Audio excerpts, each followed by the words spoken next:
This is exactly right.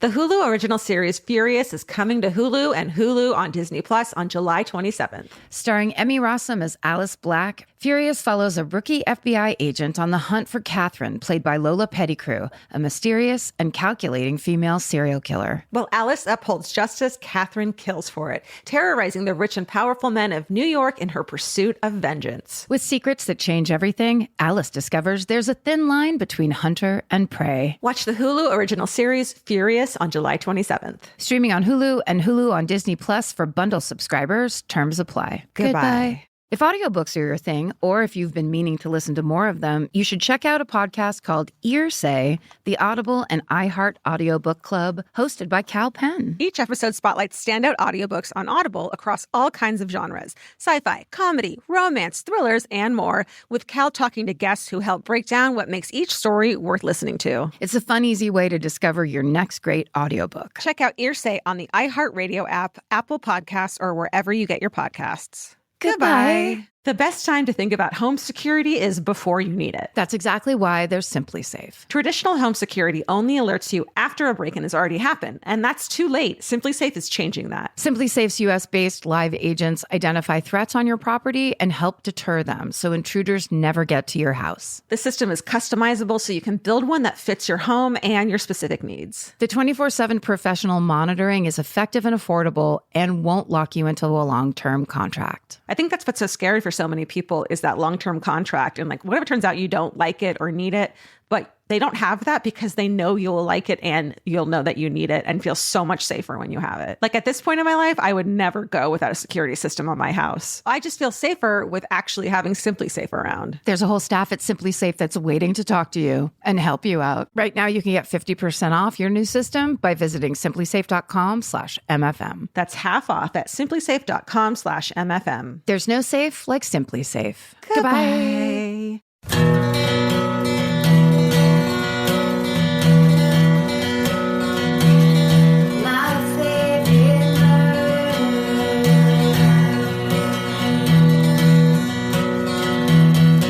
Hello, and welcome to My Favorite Murder. This week's episode will focus mostly on the positive.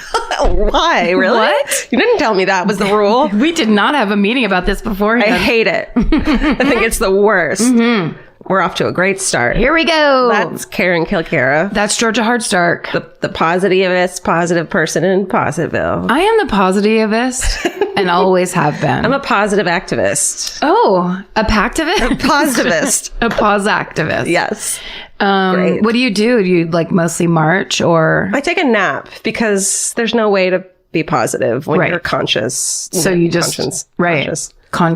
Conscious. So my conscience goes shuts away, down, escapes from this hideous reality, and then it's just Neutralville. Nice. That's great. How are you? I like to make signs.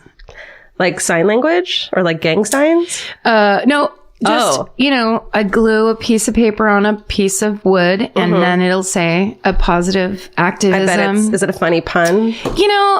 I love puns. So usually I will go with a pun first. Good.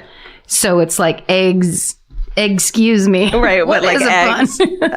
Always egg based. Don't touch my yeah. Lego my ego. Lego my egg. That would actually be funny.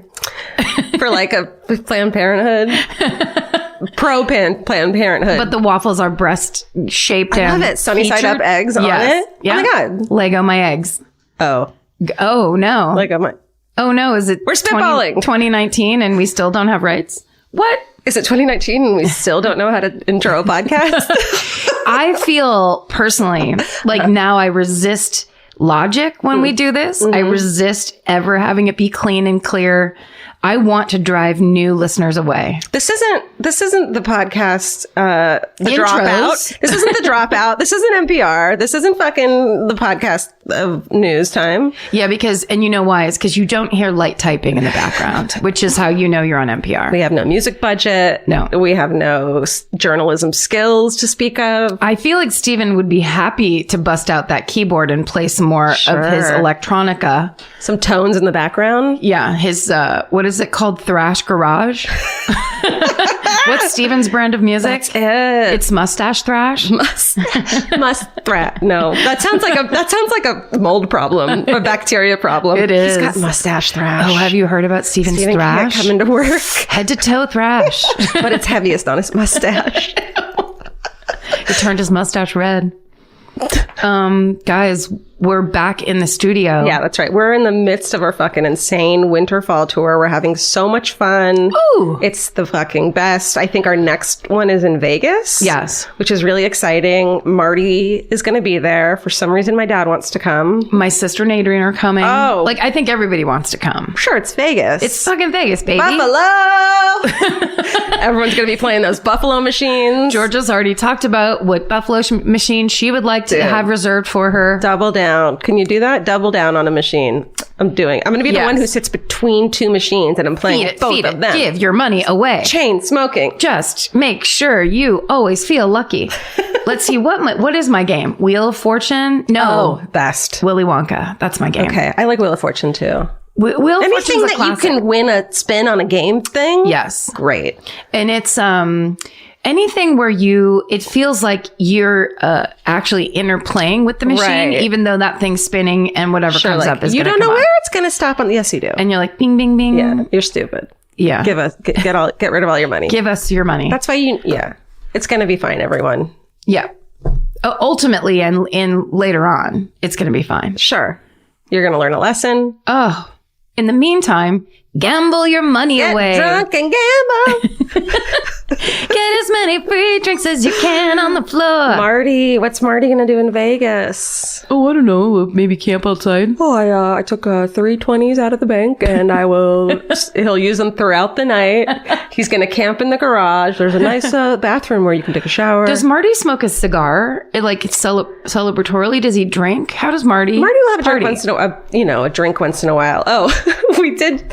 So the night before we left for this last weekend tour, and he was going to stay the weekend and watch the cats. So he came over the night before because dads can't drive at certain hours. Right, that's Did you right. know that? Yes. So he was supposed to, we were leaving. Is he night blind? He's blind. Okay. No, he's colorblind. Okay. He's very OCD, literally, and Figuratively? Literally. Yeah. And so he just came over early and we got drunk together. Oh, nice. That's the end of the story.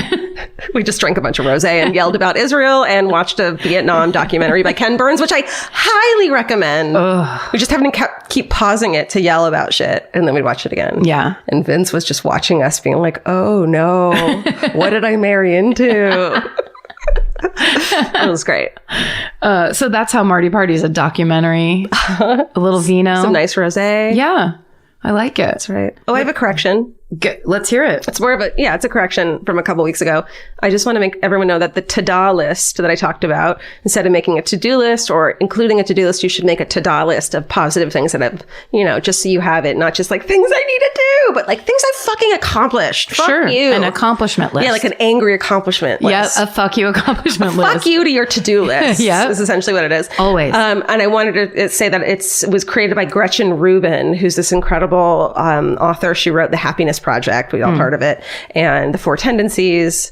Lizzie Cooperman loves her. She also has a podcast called Happier, which I now need to listen to. But that was her idea. And I maybe said it was Gail. But it wasn't. Oh, Gail from Gail and Oprah? Yeah. Oh. But it wasn't. Maybe it was Oprah. Oh, you're just sourcing. I just want to make sure that I give her credit. So that's the ta-da list. The ta-da list was written by Gretchen Rubin. Yes. Awesome. Thank you, Gretchen. Thank you, Gretchen, for your great ideas. Yeah. Because that is a really smart way to flip that around. Because it is like, I have so many to-do lists around my house. Yeah. And I never do any of the things on them. And then when I do things on them, I'm like, oh, I'm not crossing that off. Yeah. Like it's not all the way. Yes. I'll have a shitty thing that's like, make an appointment and then go get this thing. And it's like, well, I made the appointment, but I don't really want to go get the thing. It all gets really depressing. Oh, why is life hard? So instead of that negative being attenuated, I don't even know what that word means. Here we go. Stephen, could you please look up what attenuated means? You just made it up, I think. I don't know. But instead of being acclimated. That's probably not There it it either. is, too. It has to start with an A and Instead be really of long. being Aligned with negativity. docile Or just being negative. oh, it does mean something. Attenuated, having been reduced in force, effect, or value. In a sentence, it appears likely that the No. courts will be given an attenuated role in right. the enforcement of these decisions. That's it. Totally incorrect. It's correct. It's not. Oh, are you trying to be positive? I disagree. I was going to say Corrections Corner, and heard from a lot of Scots about this one. In talking about headbutts. Guy's named Scott? Or just texting you now? Luckily, no. Just Scottish people got letting me know that my little riff, because I couldn't think of the real nickname for headbutts. So I called it a Belfast Good Morning and just acted like that was the real name. But it actually, what I was really thinking of, and what everyone knew I was thinking of without me knowing it, was it's called a Glasgow kiss. Oh, what's a that's- Belfast Good Morning? I made it up. Okay, because that's great. Because I didn't know what the fuck you were talking about. Thought you made it up, and I was like, that was beautiful and incredible. Yeah, it's totally made up. Okay, all right. But I mean, I knew it was called something like that. Listen, sorry, Scottish people Listen. and people named Scott. I like yours better. Careful. They will fucking headbutt shit, you never- so quickly. Okay, sorry. My favorite thing when I lived in Scotland for a short amount of time when I was on the television show The Book Group, and my friend Michelle Gomez, who is from Glasgow, told me all about the kind of culture there. And one of my favorite things was when on the weekends, when people go out, oftentimes women don't wear coats. Even though it's freezing fucking cold and they're wearing like a tube dress. Okay. Because they want to seem hard. They want to seem tough. So you don't wear a coat. Okay. And that is such a great example of what Scottish people are like. What if I want to seem soft and tender and I wear 6 coats? Just to make it. You will be beaten within an inch of your life in Glasgow, Scotland. By a 12-year-old girl. It's just my favorite because people party really hard there, and they also are just like, and then you walk home in the cold and you like keep on partying. Like you never quit. So it's like your 20s all the time there. Yeah. Well, I think mostly when you're in your 20s though. Okay, great. It wasn't like the old people weren't really doing Okay. it. It wasn't like an old lady in a tube top. No, it was all the youngs. I want to give a shout out to the new animated MFM episode. It's MFM_animated on Instagram. By Nick Terry. Yeah, and it's on YouTube as well. He made a animation of the 400-year-old shark conversation that we had that is just so clever. I want to punch people in the... Nick, do you want to punch Nick? I want to punch people named Scott. Bring I him want to back punch into it. Scots. My friend Patty Riley texted me the other day because she had the Nick Terry shirt, and she said that walking down the street, she said when her arm was in a sling, no one ever said a word to her, but walking down the street with the Nick Terry Shut sweatshirt, up. people constantly stopping her and saying, "Oh my God, are you a murderino?" and recognizing it. What I love about him is that he's now selling merch with his characters from our conversations on it, and he has me put into the conversations. But he messaged me and was like, "Hey, I just want to make sure this is okay. Like this, it is still your thing, and I just want your blessing. And if you're not okay with it, that's fine. Whatever the fuck." And I was like, "Make that fucking money. God bless. It's like that's how you do it." And Yes. we're like so happy for you. I should have said no and bought all the rights to it, but that's just me being a merchandiser. That'd be a little aggressive. It's a little hard stark of me. Yeah, that would have ruined the fun, I think. But I'm so happy for him, and I know, and how much. Well, he's just doing such good work. It's incredible. He nails it every single time. It's hilarious. But I can't tell if that's because I'm in it, and so I just love it. Of course it is. Of course it is.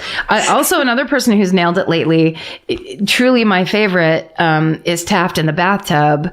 Oh yeah. Someone named Adrian Kelt, I think, Celt, retweeted it, and it was their drawing of Taft in the bathtub. President Taft in the bathtub from the Lincoln story you did in Washington, D.C.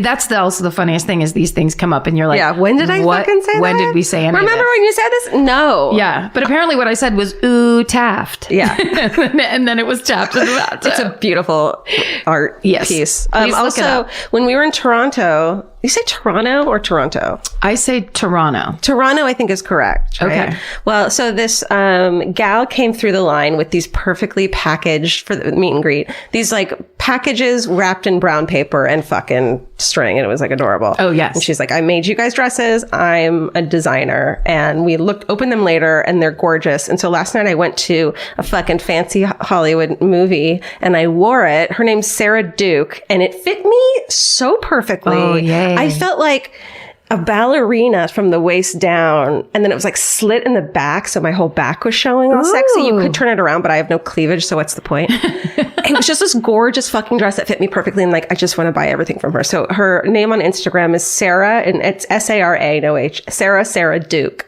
and she's a Canadian fucking clothing designer, and she's incredible. Yeah, that's so awesome. I like it's the perfect fit, everything about it. I love. And she really did. Go ahead. Sorry. No. It has pockets. Both our dresses have pockets. She made sure to tell us that. I apologize. No. I was only going back over your thing because the packages were wrapped. Gorgeous. It looked like it was from Victorian England. Yeah. Like it was black wrapping paper, and then there was gold, and then there was like little thread. See, I remember it as Is it brown wrapping paper with black? I could be 100% wrong. Well, the color combo was black and brown. It's very intense. Listen, those nights. more Listen, look. Don't Look. I have a photo of I have a photo of myself up on my Instagram of me wearing it, but I was good. because it's a red carpet and it's terrifying. And so I didn't put my hands in the pockets, which I totally did in front of the mirror. That's what happens. You don't know where to put your hands. That's why we have pockets. That's right.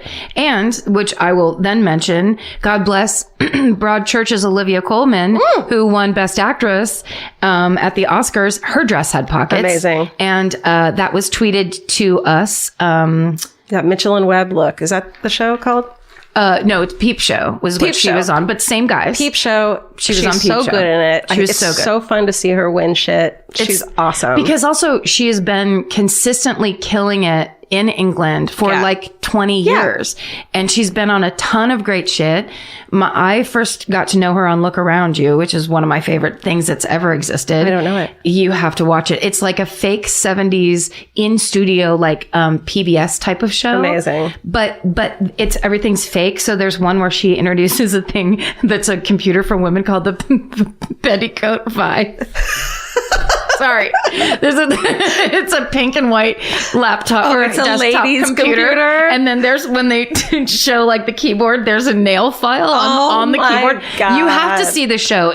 What's it called again? It's called Look Around You. Okay, maybe we can find it on YouTube. I'm not sure. The first season is all it's like 70s tapes that they would put in at school when the teacher needed to go like smoke in the alley, basically. But then the second season is this in studio where they have Robert Popper and Olivia Colman and Peter Serafinowicz, and they all host it. But it's taken very seriously. But everything is like the Petticoat 5. I love it. It's amazing. But I'm so proud of Olivia Colman. And it's the favorite is the best movie. And she has pockets in her dress. And she's representing. Okay, but not more so, but closer to home. And in addition to. And as well as. Scott, stop fucking trying to put words in our mouth. Scott, don't actually me right now. Yeah. I'll say what this Don't next Scottsplain me. thing is.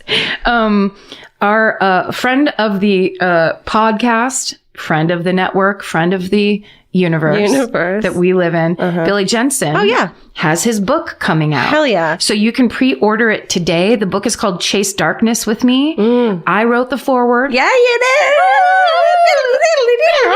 Air guitar. It's about 4 paragraphs long. But it is, I've read the book and it's What's it about? Great. Which one's it about? What's it about? It's basically about everything he's done. Like how into true crime he is and why. Yes. And how he got his start and what it's from. And then also these cases that he has come up against. And it gives you everything that a murderino would want in a book. It's really, really good. I still, and I must have listened to it 12 times through, listened to I'll Be Gone in the Dark while falling asleep at night, which is so twisted and fucked up, but that's just like the most comforting thing to me. Yes. And which she helped write or helped finish. That's right. Billy Jensen basically came in after Michelle McNamara died and helped Patton finish her book using all of her notes and all of her writing. Along with Paul Haynes. Right. Amazing. Who was her researcher. So yeah, it's now this is his book, and please go get it. You will be so happy that you did. I'm so excited. He looks like a goth fucking anime character. That's nothing to do with anything, but it just helps. You know what's funny? In the foreword, I mentioned the first time we met him when he came up to us at that restaurant next to the UCB on Franklin. Oh yeah. And he came up like just talking already. He was like, we're friends and here we go. Here we go. But with this journalist intensity where I was like, he's mad. Like we did something wrong. And I was so nervous to like when he started talking, because I was like, I don't know whatever date or time you're about to mention. Yeah. I don't know what the correct one is. We don't know facts. You didn't know that about us yet. Your area. Yeah, you get the facts right. We treat your facts like gossip and talk about it. We have to give it, speaking of gossip and talking about it, we have to give a quick shout out, not have to, but want to, because Simply Safe, which we do ads for all the time and everything, this is not like an overt ad. This is us thanking them because we have this brand new office. We're going to be recording here all the time. We're going to make it our fucking podcast home and a lot of other podcasts that we're eventually going to announce on our network. Exactly right. And Simply Safe fucking sent us a whole bundle of everything for fucking free, just of security shit for the office. Yeah. So we have a security system now for our office because of Simply Safe. So we want to thank them and thank them for being, like with our show for so long. They've been advertising on the show for a long time. I mean, I honestly like those ones that you've been hearing forever on those ads for podcasts. I kind of like love them because like nobody fucking knows and no one believes in podcasts except for these fucking companies that have been advertising with them for so long. It just Thank you, Casper. Thank you. You know what I will say, and I don't know, this is really funny because I was really touched. I opened a box at my house the other day and I got a new Quip toothbrush. Oh shit. Because remember I said I left my Quip toothbrush in DC. Oh my God. And I was like so touched, like they heard it and they sent it. But then I remembered you're on automatic renewal for those things. So nobody listen. Nobody cares. It's either, and this is how it always is with me, either Quip is in love with me or Quip doesn't give a shit. Right. But I'm going to choose, because it's the positivity train. Yeah. I'm going to choose that Quip loves me. Because this episode is all about positive sharding. Reinforcement. Oh. Sharding? What'd you say? Nothing. I just didn't want to say thinking. I refuse. Okay. Because there's no power behind it. This isn't the secret. Just don't be a dick and do good things. Yeah, that's right. And listen. There's no secret. There is no secret. Just don't be a fucking asshole. Yeah, or as my hilarious comedian Bill Dwyer used to say, if it feels wrong, don't do it. It's that simple. If you'd be mad that someone else did it to you, don't do it to them. Don't do it. It's very simple. Now, here's what you can do. Okay. Mackenzie sent us a picture of her grandpa sleeping in his onion field that I retweeted it. She had tweeted it, and then she was like, our Instagram. It's on our Instagram. Yeah, my favorite murder. I think it went across all social media. I got tagged in that more than I've been tagged in anything about it. And thank you. I love it. It's the best. It's the best. And the second picture of her grandpa laying in the field is high art. I want someone to paint that. It is a gorgeous thing. Yeah. It's an old man sleeping in his own. It's amazing. In his own onion field. As a champion napper, I still can't wrap my head around how he did that. Why you pick a place to lay down and go to sleep in. I can tell you, as a farm person, I'll call myself a farm girl. He got shit-faced and passed out. Could be that. That's always possible. But also, when you're kind of out in the middle of anywhere and you have something to do and you're going to be doing it all day long, it's like repetitive work. And you realize you can just kind of do whatever you want. No one's out there with you. You don't have to, you're not under the lash of society. The concept is foreign to me. And the earth is very warm when you lay on it, often. As someone literally from Southern California, except for a 3-year stint in San Francisco, open space and not being near people I don't even get it. I know. So that's why we have to go to like Montana. We have to go to like a horse. Don't promise them that. Let's go to Therapy Horse Ranch. That'd be fun. Let's do it. I want to meet a horse. I know. They're the best. I want to meet an elephant. Excuse me, that sounded stupid. It did. You were just taking my idea and being like, but actually, You know what animals I want to meet? if we're gonna meet huge animals, I just want to meet animals. I'm going to be honest. And that got me really excited. I want to meet horses and elephants. Those are my two friends. those are two good ones. Yeah. I support both of those. I'm good with just horses. And then going home and watching TV. I want to bathe an elephant. You know, you're not supposed to ride them anymore. That makes sense. You're not. This is our new thing. There's like elephant R's. I don't know who the fuck I am. This is our new thing. I don't know who I am.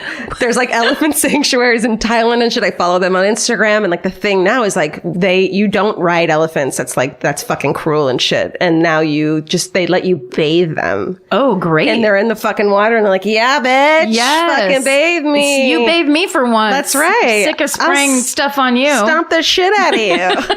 It's pretty great. Go on Instagram and find them. It's like, I love watching elephant videos. That's the best. If I could have anything in my like ideal elephant world, it would be that like Aquaman, I could breathe underwater and then just look at fish all day. Because that's my Blue Planet 2 came out. Weird. We were talking about it the other night. And it's so good. And it's so amazing, like to be able to watch those animals so closely. Those motherfuckers, they're aliens. They're crazed. They're fucking like, what is even happening? If you don't believe in aliens, put your face underwater. Get out of here because I mean, no, yeah. Yeah. I mean, it won't help. I don't mean kill yourself. I mean, go look at fish. What do you get? Would you ever be a fish tank person? Or is that too much? Person? Yeah. Like a big fucking saltwater built into the wall. That one, what's that TV show where they build fish tanks? I think it's called Fish. It's Tanked. It's called Tanked. I swear to God. Oh, I believe you. It's the best. I was about to say it's some terrible pun. And I was like, well, real quick. Right Guess here. what? I would never fish tank because mine would immediately have like the green mold on the glass. This is why you hire someone to come take care of it. Yeah, okay, but then what? Just so I can look at a thing? How about a poster? What about a great one of those magic eye posters of 3 dolphins coming out of the ocean? I'm going to get you for your next birthday an annual pass to some kind of aquarium. Great. Okay. I'll go there. Great. There's the aquarium I think it's Long Beach. Long Beach has like the best one. There is a little fish there that has arms and it holds itself between rocks and it looks all like a punk, like it's like this mean little fish that just sits in there. And Sounds like Mimi. For real. I looked at it for so long because it's like basically evolving. Yeah. It's this next level where it's like fins are now arms. Your brain was just like, goodbye. Yeah. Sometimes I do that with seals and fucking pit bulls. Oh, yes. It's the same creature. I think cats and seals are very similar. Huh. I think you're wrong, but I love you. I'm being positive about it. You. But what about the whiskers? Fucking dogs have whiskers? Am I wrong? Yes. Yeah, I'm fucking right. You know I'm right. You know it. I am drinking neat, warm tequila. Yes, not you are. on purpose, but because this office is not equipped with anything yet. We're very bare bones here. That's I think right. it's cool. It's very like college. It feels collegey. It does. It feels like we need to put the Boys Don't Cry Cure poster on one of these walls. Very bright. If any lamp companies want to sponsor us, any light bulb companies, any forgiving lamp companies, that'd be great. That'd be great. And any ice cube companies. Yeah, no fluorescent lights. Like middle-aged lady lighting company. Yeah. Come at me. And ice cubes and mixers. And mixers. Yeah. Hey, Sprite. Yeah. What's up? Who's first? I think it's you, right? Who was first? Oh, no, you're first. Last night of Toronto was Toronto. Yeah, Toronto. Was me? Yeah. Oh, no. Was her. Okay, sorry. Yeah, first. yes, you go. Great, because this fucking tequila neat ain't gonna drink himself. This podcast is brought to you by Squarespace. Every successful small business starts with someone saying, I wonder if people would actually buy this. Squarespace gives you everything you need to find out. From consultations to events and experiences, you can showcase your skills with a customizable website designed to attract clients and grow your business. With Squarespace's collection of cutting-edge design tools, anyone can build a beautiful, professional online presence that perfectly fits their brand or business. Get paid on time with professional invoices and online payments. Plus, streamline your workflow with built-in appointment scheduling and email marketing tools. Head to squarespace.com/murder for a free trial. And when you're ready to launch, use offer code MURDER to save 10% off your first purchase of a website or domain. Goodbye. Let's be real. We don't all have time to keep up with the latest fashion trends. Some of us want to look stylish, but have someone else to do the shopping. That's where Stitch Fix comes in. Their expert human stylists get to know your lifestyle and budget so they can pick pieces that actually work for you. Stop shopping and get styled today at stitchfix.com/murder to get $20 off your first order. That's stitchfix.com/murder. Goodbye. Capture your favorite summer feeling with Pandora Jewelry. Discover a collection inspired by the sunshine, freedom, and unforgettable moments that make the season so special. Whether you're planning a weekend getaway, gathering with friends, or simply soaking up every sunny day, Pandora Jewelry offers meaningful pieces designed to celebrate your unique story. From sun-kissed metals that catch the light beautifully to personalized pieces ready to be engraved with your summer mantra, every detail is crafted to help you express yourself with confidence and style. Explore charms, bracelets, rings, necklaces, and more, thoughtfully designed to complement every adventure and occasion. Each design moves with you, from beach days and road trips to rooftop dinners, golden nights, and every memory in between. Layer your favorite looks, mark life's meaningful moments, and create lasting reminders of a season you'll never want to forget. Find the pieces that reflect who you are and where this summer takes you. Shop Pandora Jewelry's new summer collection in-store or online at pandora.net and let your summer unfold. Goodbye. Did you find that fish I was talking about? Oh, you have to post him. Oh yeah. So was it the axolotl? Is it that thing? Oh no, but there's a gif of one of those playing a keyboard. Holy shit! It's a keyboard fish. I'll find insane. it. But that's hilarious.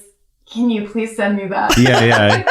Put that on Instagram. He'll put it on the Instagram tomorrow when we post our visuals. The one I'm talking about is not so salamandery. It actually looks more like a fish, but it's really got a bunch of bumps all over it. Huh. Oh, weird. I'll show it to you later. So creepy. It is very creepy. Can I start now? Positivity. Can I start now? Sure. All right. So my story is this is a harsh one, but it's a bit of a corrections corner. Okay. Because at one time in our podcast life, I don't know when, we said that date skateboarders, they don't kill people. Oh. Do you remember saying that? I don't. I don't but either. I bet I did. But not you, but one of us did. So this is the fucking correction of that. Oh no. This is the murder of Jessica Bergsten by Mark Gator Rogowski. Mm-hmm. Uh-oh. Yeah. I know.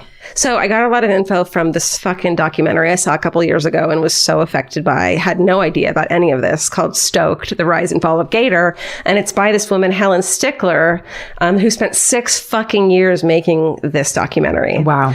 And also an article called Free Fallen by Corey Johnson that was originally in the Village Voice. So to really understand the rise and fall of Gator, that's the skateboarder, I'm going to call him that now. Okay. You have to understand the skateboarding industry in the 1980s, which you and I maybe witnessed a little bit. I definitely did. California. But from a distance, nervously and breathlessly. Sure. Because all the boys that skated in my town, it seemed like they didn't have parents at all. They didn't. They could do whatever they wanted. They could. And they were so beautiful. They were gorgeous and beautiful and didn't give a shit about you. Nope. You were not part. And there were no, women. It was like the girls were a side piece. Thing. Yeah. The one time I tried to learn how to skateboard in high school and I had a friend of mine try to teach me. Within 2 weeks, I had fallen so hard and scratched my face up that I just quit. Yes. It just wasn't for me. No. I have hips. Okay. So, skateboarding in the 1980s, and this is when Gator was at the top of his career. So skateboarding in the early 80s wasn't a popular thing, and no one was really doing it. Towards the end of the 70s, those who were skateboarding had started to skate vertical walls, like in swimming pools that had been drained because of the 1976 California drought. Mm-hmm. And as we saw in Dogtown and Z-Boys, which is also a fucking great documentary. So they were doing that instead of the usual street skating that had been going on before. And they were also skating these ramps that, the ramps we know, and that's called vert skating. Okay. For vertical skating. That's what I call it. Yeah. I didn't know. Yeah. I didn't know that. That's what me and my Z-Boys call it. you and your Z boyfriends. Yeah. So they had this less crazy control. They could skate faster and they could do these more dangerous aerial tricks and shit. And since most people, around the country couldn't build or afford these ramps and didn't have access to empty pools, there were very few people who were really fucking good at it because they could practice all the time. And that was people in California, especially Southern California and San Diego. Yeah. So those people got really fucking popular really fast because no one else was doing it. The other thing to remember that you need to remember while I'm telling you the story about Gator is that he is later diagnosed as severely bipolar. Oh. And that's not to say I'm telling you this from before when he commits this horrendous crime, but the amount of power and authority he has and the shit that goes to his head, you need to remember that that's based on him being undiagnosed and untreated, mentally ill. So, okay. So while he's becoming rich and famous at a young age, his mental illness is unchecked in a lot of ways, which is actually really fucking helpful to his career. So let's go. Mark Rogowski is born August 10th, 1966 in Brooklyn, New York, moves to Escondido, California, which is a middle-class suburb of northern fucking San Diego. At the age of 3, after his parents' divorce, his dad fucking had rage issues and later died and got the fuck out of there. Mark, who went by Gator, started to skateboard at 7 years old. He took it seriously even at a young age, and he couldn't afford the boards that everyone else had, so he made his own, which actually made him have a more unique style because he could do shit that other people couldn't do. Yeah. A skate park opened in Escondido, which is one of the first 2 skate parks in the nation to open. And just after 2 years of skating in the park in 1978, he was picked up by a local skate team at just 12 years old. So it's insane. So by 1980, at 14, he's already sponsored by skate brands and making money from endorsement deals. 14 years old? 14. That's not so good. So he never had to, work on his education. He never had to be, told by his mom what to do. He never had to do any of that shit. He never learned the basic stuff where you and I are getting fucking made fun of and life sucks and you have to do what your parents tell you. Yeah. From 12 years old on, he didn't have that. Yeah. I'm not fucking making excuses for him. He's fucking horrible and a total piece of shit. But there's reasons. Yes. There's reasons. This is a problem. Yeah. So he's already being paid between $4,000 and $8,000 a month for clothing and skateboarding equipment endorsements.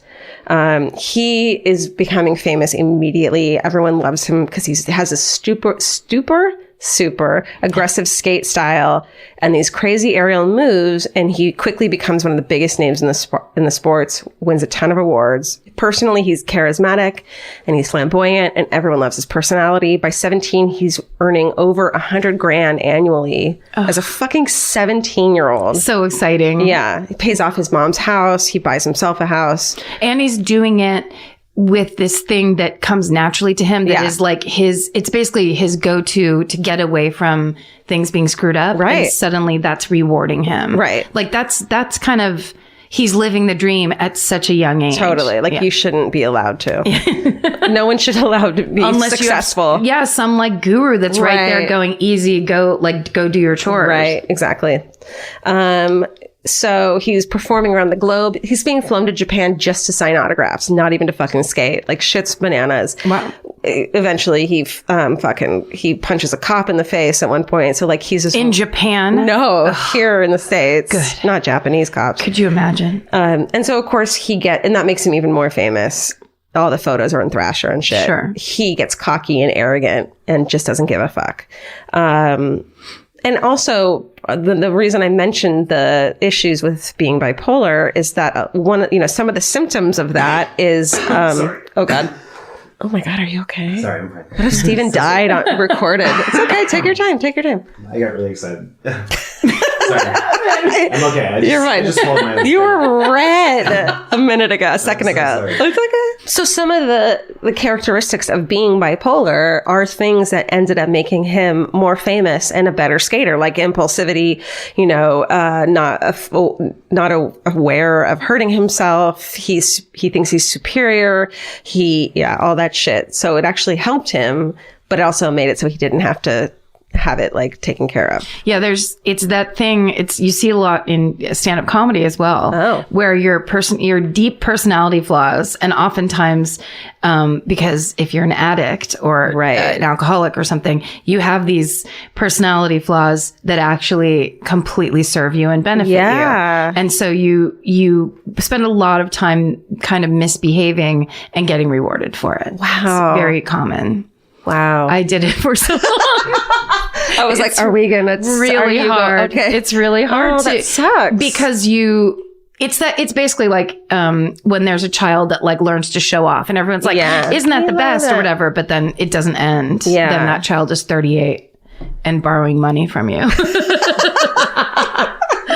I'm picturing this 38-year-old toddler borrowing money from me, and gosh, she's cute. Come on, just $2,000. What? Well, this is him, 100%. Yeah. So by 1987, he's 21 years old, and he's earning $2 per skate deck from the company Vision, which is a new skateboarding company, which we all fucking know nowadays, but back then it had just started, and they were like, let's fucking do this, and they loved him. So they're selling 7,000 of Gator's decks with his specific logo on it. It's almost like this Alfred Hitchcock, like Vertigo, black and white spiral.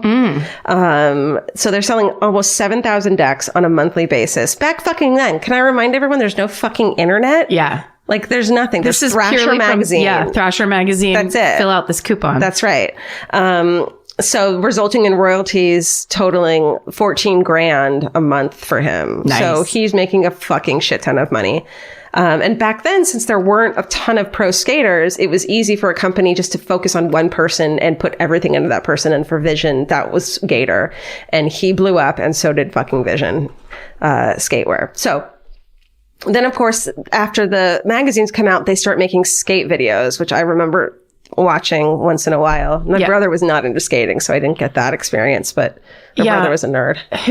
There's several people in my life along the lines that have been into skating, and skate videos are some of the funniest, coolest, and dumbest things you have ever seen in your life. Like can be all and none of it, those things. Yeah. You're watching somebody like take it in the nuts 4 times in a row, then landing the most insane trick, and then stealing milk from a 7-Eleven. Right. And they're having so much fun, and all you want to do is like be there with them. But they don't want you there. They don't want you there. I know, it's so frustrating. It makes me really mad. It's totally this boys club, these dudes who are like, yeah, you want this lifestyle and you can't fucking have it. But it also, to me, from some of the skaters that I've known, it's not as boys club as much as it is like a little survival team. Right. These are people who like leave their house because they can't be in their house, and they go skate all day because no one's telling them to come home at night. Right. And they're really good at it. It's the fucking latchkey kid of the 80s and 90s that you and I experienced. Yeah. Like,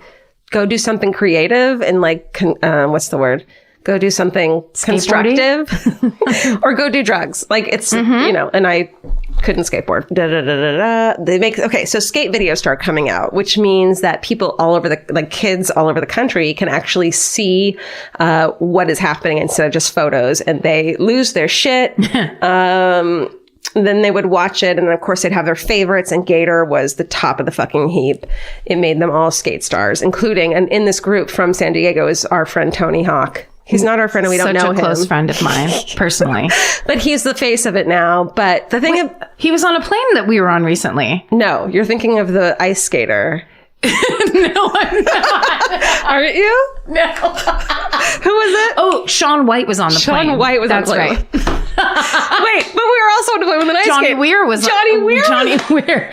What? Wow. A lot, just like cold weather sports guys. You and I would be really good at Taboo together as a team. We would. People would not want to fuck with us. No, they wouldn't. We'd be champions. We'd be on Thrasher for Taboo. And the gestures would be huge. And we'd get everything wrong. Yep. But Tony Hawk, so if you think of Tony Hawk too, he was this like baby faced little kid, skinny little nerd. But Gator was fucking hot. Yes. That's the other thing about him is he looked like a man. He had muscles. He took his shirt off. He was fucking in your face. He was like the punk rock skater, and he was like hard ass and mean and like didn't give a shit and threw himself into skating in a way that looked like he would break his fucking teeth off, and he did, and like didn't give a shit. Yeah, he was street. He was like a street skater. And so there was something about him that made everyone just in awe of him. And so he was the skater that everyone tried to emulate. He was the top fucking guy, like the rebel punk skate star. And everyone lost their minds. So there were these adolescent kids whose irresponsible behavior was fucking good for business. Yeah. Like the more they punched a cop, the more fucking press they got. Sure. And they knew it. In an interview in Thrasher magazine, Gator said that skating is, quote, a real productive way of venting some harsh aggressions. Instead of breaking a bottle and slashing someone's face, you're throwing yourself at a wall with sweat dripping in your eyes. And he did have a rage issue that he got from his dad. And everyone in the documentary would say that he, on a dime would fucking just become a rageful, angry person out of nowhere. Yeah. So he was just this combination of style and edginess and being fucking hot and all, being charismatic, as a lot of fucking crazy people are, and it made him a star. And he changed everything, including making Vision create a streetwear clothing for like that. The reason they have Vision streetwear is so that Gator could fucking sell his shirts and berets and fucking stickers. And they say hip packs in the article, but it's a fucking fanny pack. It's a fanny pack. I'll get on board. Yeah. It's fine. Just be upfront about it. Yeah, it's okay. It's kind of like My Favorite Murder. how we stole hip packs and berets and Hip packs. So here we go. In 1987, at a skate show in Scottsdale, Arizona, Gator is introduced to a 15-year-old, and I think he's like 21 at this point. A 15-year-old girl named Brandy McLean, and she's there. They live in Arizona with her best friend, Jessica Bergston. Brandy is the fucking epitome of the California girl, like skate style, mid 80s. She's got the bleach blonde hair. She's fucking cute as shit. She's really outgoing and confident. Brandy and Gator, they fall in love immediately, and they start a long-term relationship or a long-distance relationship. So by the time Brandy's 17, Gator had moved her out to California, which, like, if I were her parents, I would lose my fucking shit over that, to his house that he fucking owns. And they're like the it couple, and they're together in all these Vision advertisements you can see from them, like the two of them together. They're in that, like, the reason that article is called Free Fallin' is because they're in the fucking Tom Petty Free Fallin' video together. Oh, right. Because there's the slow motion skateboarding. Yeah, there's the skateboarding. So there's a lady skateboarding. That's not her. That's the main girl in the fucking video. But then when there's a guy skateboarding up on the ramp, that's Gator. And the girl sitting next to him clapping is Brandy. Like, they were fucking it. Yeah. And so they are in promotional videos for Vision, and Vision had become the top selling skateboarding brand of the 80s. And by 87, it's fucking huge. They're live touring, bringing in like 5,000 to 8,000 audience members a show, doing these like crazy, what do they call them? Like a demonstration? Yes. And like, he has photos with Cindy Crawford, and he's on MTV with fucking Downtown Julie Brown and shit. Like, he's a fucking celebrity. Remember her? And Dr. Ruth's over here. And let's like tour through the 80s. Here's Bill Clinton. That's right. Yeah. He plays a saxophone while he and he skateboards over him. It's great. So they're living the life. And Gleaming the Cube, etc., which was filmed at my high school. The only good thing that ever happened in my high school. Oh, Christian Slater came. Yeah. Irvine, what's up? Okay. They travel the world. They live it up. But of course, not shockingly, the relationship is tumultuous. Gator is often breaking up with Brandy when he had what she calls, and this is not me saying this, a quote manic freak out, and would break up with her and then 2 weeks later be like, I love you. What did I do? I need you back for, I fucked up. He was really possessive of her. He didn't want her even looking at anyone else. It was this really tumultuous relationship, the kind that is super fucking romantic when you're a teenager. Yes. And then you get older and you're like, that was really problematic. Yeah. Oh, that was not healthy. Well, as a teenager, though, it's when you get consistently served up some nice drama. Yeah. It makes you feel important. It makes it feel important. Totally. It's like you begin to think that's what love is. Yeah. The problems. Prove it to me by this, Cry on my front lawn. Yeah. If you like me so much. That's right. It's a lot of that kind of stuff. It's very lovely, and hopefully we all get over that. Someday. So Gator becomes more and more arrogant. He alienates himself from his buddies. He's of course drinking and they're doing drugs all the time. And but then in the 90s, the Gator's popularity starts to wane as vert skating is overtaken by street skateboarding, which is more the Z-Boys, Dogtown Z-Boys thing, where you skate off curbs and you do tricks on fucking flat surfaces and park benches. So it's more accessible to everyone and people kind of like it a little better. And the vert people couldn't fucking do that except for Tony Hawk, which is why we know who he is. So like they weren't Gator wasn't able to learn those tricks. Well, and neither was I. When you watch those skate videos, though, it's insane that anyone can do those tricks. Like, especially that one where they go flying and then they skate down the handrail of long stairs. Yeah. Everything about that is like, how did you do that the first time? Right. Because that's the scariest thing. And there's no way you're not gonna... You don't, and you just keep doing it, which I'd be like, ow, that hurt. I did. I said, ow, that hurt. I'm never doing that again. Right. But they're just like, I kind of can't feel my arms. I'm just going to keep doing it. There's a dog. Can I pause real quick? A dog skateboarder? Oh, no. What's that dog skateboarder's name? Question mark. Will you put that on will you leave that in? I just texted Vince. Okay. I figured it out after a brief break. His name is Murdy the dog. Murdy the D-A-double-G. Nope. D-A-W-G. You were thinking D-A-double-G? Yeah. No. He's the best fucking dog. He's called the smoothest skater on four paws. What was my point of this? Do you remember? Were you going to not show me? Oh, I didn't know. Oh, okay. She just puts her phone away. Yep, I just wanted to know his name and the spelling of his... No.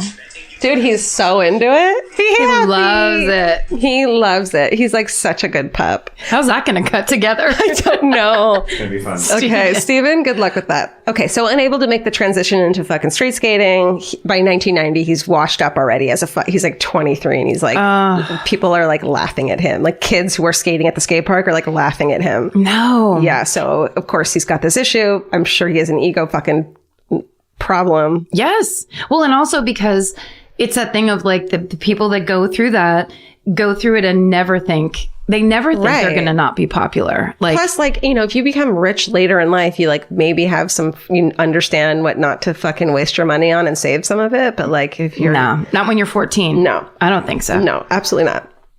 So he's washed up, as is Vision, who files for Chapter 11 bankruptcy too. But they come back. Don't worry about it. Oh, good. Yeah. So he's in Australia for some skate thing. This fucking little kid, I don't know how old he is bugging him to get a fucking autograph. And he's like, leave me alone, whatever. He wouldn't leave him alone. Gator punches the kid in the face, which is like, Australia is like, fuck you. Oh. My God. So people start to hate him. Yeah. He's got major fucking issues, obviously. He's a fucking dick. You can't punch a child. Australia bans him, so of course sales there plummet.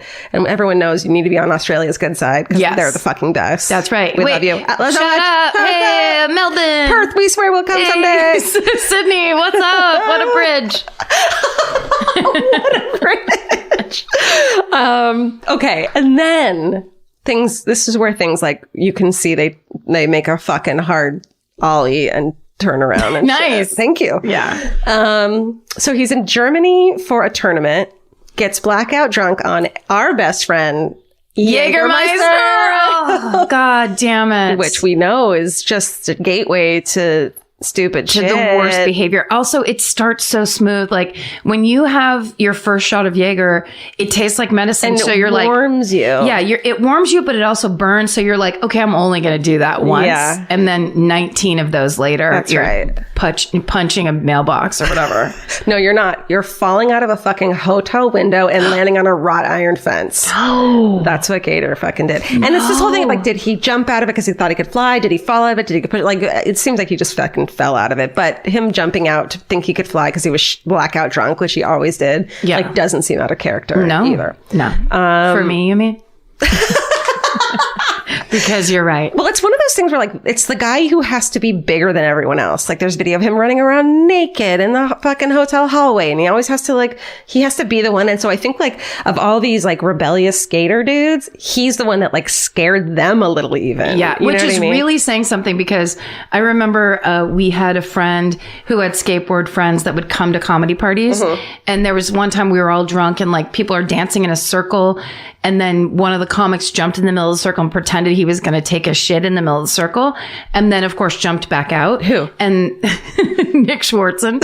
And the skateboard guy, I remember going, yeah, the difference is if this was a skateboard party, they really would have shit. Well, then I don't want to go to a skateboard Yeah, party. I turned to the guy and I go, then there would be shit in the living room. Like that seems to be the disconnect. Yeah. But it really is a who will go the furthest. Totally. It's just boys who are left upstairs and no one's paying enough They attention. never had to mature. And of course, there's like, I hate this, and I didn't want to call them like skateboard buddies, but there's these skateboard groupies who like will love them no matter what. They can get away with it. And they don't have to be fucking mature in a relationship. They can do whatever they want, you know, and why would they change? And Yes. they don't think they have to. Everyone's working. It's almost like they were forced rich kids. It's like unnaturally rich kids. Yeah. Yeah. Exactly. No one handles any of that shit well. And then you put some Jägermeister in there. Except Tony Hawk. Tony Hawk, who, oh my God, is he wonderful? I know nothing about Tony Hawk.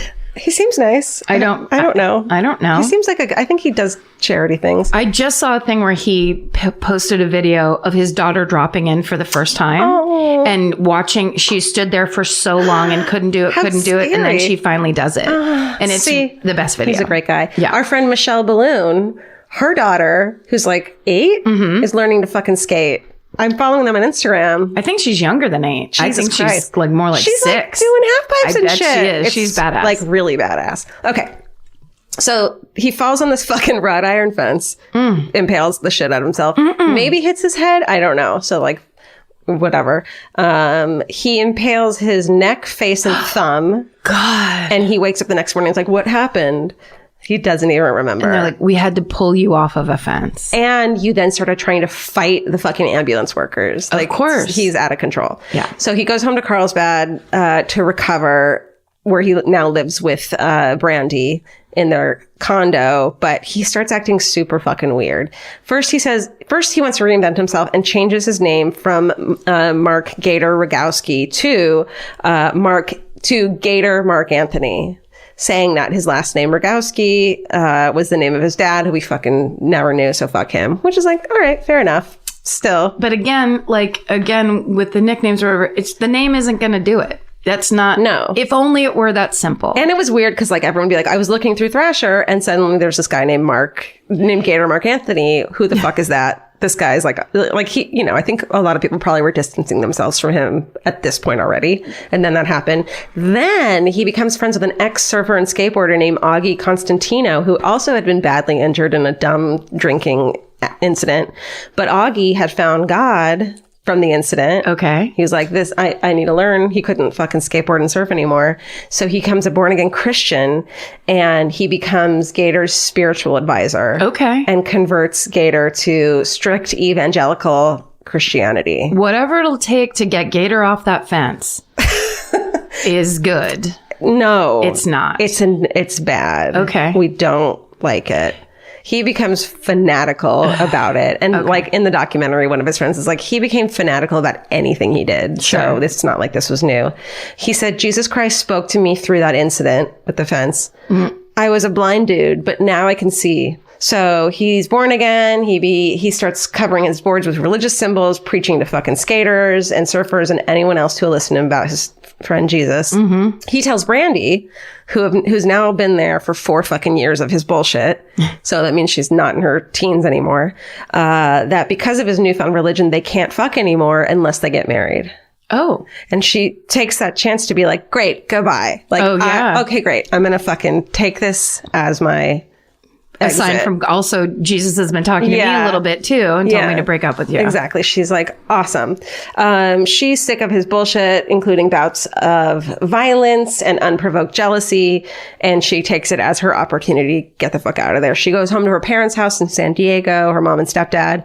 But the end of this relationship sends Gator fucking over the edge. He's already crazy. It's not her fault. It has nothing to do with her. He's not treated and he's mentally ill. And this is his fucking breaking point. So he starts drinking heavily again, using cocaine. Then Brandy starts dating a surfer pretty quickly after the breakup, and which she's fucking allowed to do. Yeah. And Gator becomes obsessively jealous, starts stalking her, fucking breaks into her house and steals back all the shit he gave her, including a car. Steals her car. Wow. And then making threatening calls to her house, to her fucking new boyfriend's family's house. Somehow he got the number. Like, he's stalking the shit out of her. So he's he's a fanatic about making their lives hell. Exactly. And finally she tries to like have a conversation with him and like hang out with him. And he's like, I should fucking take you to the desert and kill you and leave you there. And she's just like, my mom knows where I am. Take me home right now. And that's where she's like, I need to leave town. So she doesn't want him to be able to track her because clearly he can right now. So she doesn't tell anyone that she's leaving town, and except her parents. And she doesn't tell anyone where she's going or why. She just is like, I need to just leave so no one can track me. Yeah. Unfortunately, this is the fatal move because her best friend from way back in Arizona, Jessica, doesn't know that. And doesn't know what's been going on because, of course, Gator isolated Brandy and was like, you can't have friends. You can't go out with your friends. So they weren't talking as much anymore. And so Jessica didn't really know what was going on in their relationship.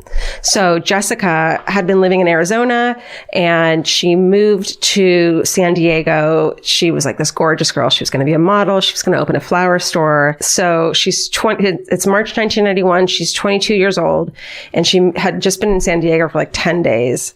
She gets a hold of Gator. And she's like, this is the only person I know here. He's 24 years old. And she was like, can you show me around and like introduce me to people?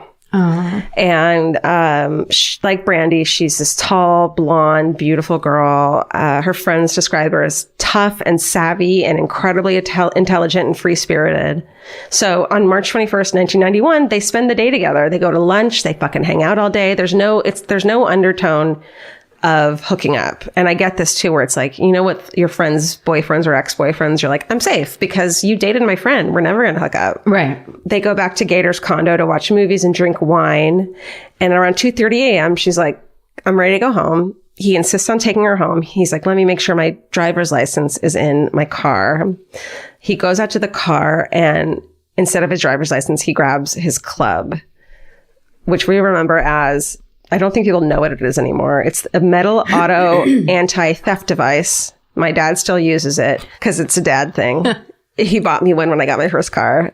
It's the thing where you put it around, like it's a locking mechanism for the steering wheel. That's like a metal thing that you can't steal the car when it's on. You can't drive because it blocks the steering wheel. Right. It blocks the steering wheel from moving. So, and it's also like, if you look in the car, you'll see it, you'll go to another car. Right. My dad still uses his.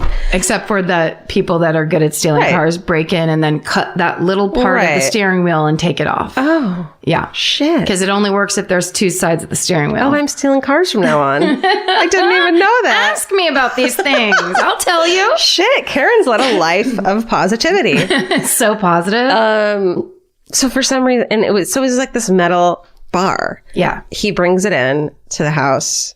No. I know. And she's on the floor getting her stuff together, getting ready to leave. And he strikes her over the head with it multiple times, knocking her unconscious. Just out of nowhere. They've been spending the fucking day together, like hanging out. And then he just snaps. And he snaps. Fuck. We don't know if he maybe put the moves on her and she was like, no, this isn't happening. But later he says that in his mind, somewhere during the day, she just turned into Brandy in his mind. Like he wanted to do this to Brandy. And instead he did it to her best friend. So he knocks her unconscious. He ties her up in his bedroom, rapes her for a long period of time. And then he smothers her when he puts her in a surfboarding bag. And he takes all the evidence and drives a couple hours out to the desert and buries her in a shallow grave. So literally exactly what he threatened to do to Brandy. That's exactly right. Unbelievable. It's crazy. It's so fucking heartbreaking. The next day, Jessica's dad back in Arizona is like, why haven't I heard from her? Immediately files a missing persons report, ends up flying out because he doesn't think San Diego PD is doing enough. Of course, I'm sure no dad ever thinks the fucking PD is doing enough. Of course. And so for the next 2 months, friends are putting up missing persons flyers. Even the dad sees Gator and was like, do you know where she is? They had like shaken hands, and Gator was like, I don't know where she is, to her dad's fucking face. And so Jessica Bergstein's body is found by campers, or like, it sounds like it was like a kid fucking mountain biking out there on April 10th, 1991. But I think it was so far away and the body is so decomposed that they can't identify her. So I don't think they knew that it was her yet. Right. But the next day, apparently filled with fucking guilt, maybe, Gator confesses to his friend, the surfer dude, Constantine O, who told him that he needs to confess, takes him to the fucking cops and is like, go in there and confess. Oh, good. Yeah. So, and I mean, maybe he would have never been caught. It's very possible if he hadn't confessed, he would have never been caught, which is so fucking awful. So, Gator turns himself in on April 11th, 1991, and to prove that he did it, he has to lead them to where he buried her. They were like, what murder are you talking about? They didn't even know about it. And then police search his home. They find evidence of the blood. He had bought like a fucking steam cleaner for his rug, but they pulled it up and the blood had gone all the way down to the floorboards. And he says that he killed her in a misplaced act of revenge toward his ex, Brandy. He said that she was the mold that Brandy was made out of. So this fucking asshole is so problematic. There's certain parts where he seems to take full responsibility for it. There's other times where he says it was because of porn that he watched as a kid. He says that it's because of fucking having unmarried sex before corrupted him, and it's Satan. Like, he won't. He's a fucking dick. Obviously he hasn't come to terms. Right. So then it's just, here's the reason and here's the excuse. Here's the reason and excuse, so I don't feel terrible about myself. Yeah. And so I don't have to take any responsibility for this. Yeah. So upon entering prison, he's diagnosed with severe bipolar. And so, but of course he also said that he had thought about getting psychiatric help, but his newfound religion frowned upon that. There's no Satan. Go get help, everyone. Well, and also, I don't understand how a religion could frown upon you getting better. Totally. If you are suffering. 100%. That doesn't seem to track. What the thing is, the point is that it's your fault. And if you are a better person and pray more, it'll go away. And because it's not gone away, that means you're a piece of shit. Like, that's not science. That's not science. That's not how it actually works. If your religion's trying to teach you that, it's because they're trying to keep you down. Yeah. And you need to question that. Yeah. So, of course, the story blows the fuck up. It's this perfect story for the media. Hard Copy does a dramatic reenactment, and I'm sure the actress quit acting immediately after that. The reenactments from the 80s and 90s, I mean, may they all die a quiet death. That's right. Because there have been some awful ones. Horrible. He changes the story, makes a bunch of bullshit, says it was kinky sex gone wrong, fuck you. He tells his friends to believe in him. They don't. And they do and then don't. He eventually pleads guilty to first-degree murder and rape, avoiding the death penalty, or life without parole. So in January 1992, at the plea hearing, he submits a 4-page written statement accepting responsibility, but also blames himself for having sex outside of marriage, for being promiscuous, all this other bullshit. Who fucking cares? He's sentenced on March 6, 1992. So that day that he's sentenced, 5 extra uniformed bailiffs have to be there with metal detectors as guards because Jessica's dad says, I have nothing to lose. I'm going to fucking kill that motherfucker. Oh, no. Yeah. Rogowski apologizes to Mr. Bergstein, who shouts back in a 20-minute fucking monologue of what a piece of shit this guy is. Everyone's crying while he does it. He says that he's a coward and he should die 1,000 deaths. So Rogowski receives 6 years for forcible rape, then 25 years for the first-degree murder charges, and he's eligible for parole after 31 years. So February 7th, 2011, he's denied parole. Thank God. Saying that he's an unreasonable risk to society. In 2016, he's again denied parole for 7 years. So he's not going to be eligible for parole until March of 2023, which marks the minimum of his sentence when he'll be in his mid-50s. So yeah, it's horrible, awful. Jessica's buried in a family plot in Georgia. On the day of her burial, her father compared her to a butterfly that had just landed on his arm and said, like a butterfly, she was only on this earth a short time, but brought so much beauty and happiness. And that is the murder of Jessica Bergston by Mark Gator Rogowski. Wow. Fucking crazy. So the fact that something that dark and awful happened in that kind of like, you know, there was a little innocence to that. Like a playful world. Yes. It's like, it's a hobby. It's people getting great at a pastime and then being cool at a pastime and then succeeding. And here's my line of shoes and I'm Tony Alva and all that, where it's all very like, hooray for the little guy.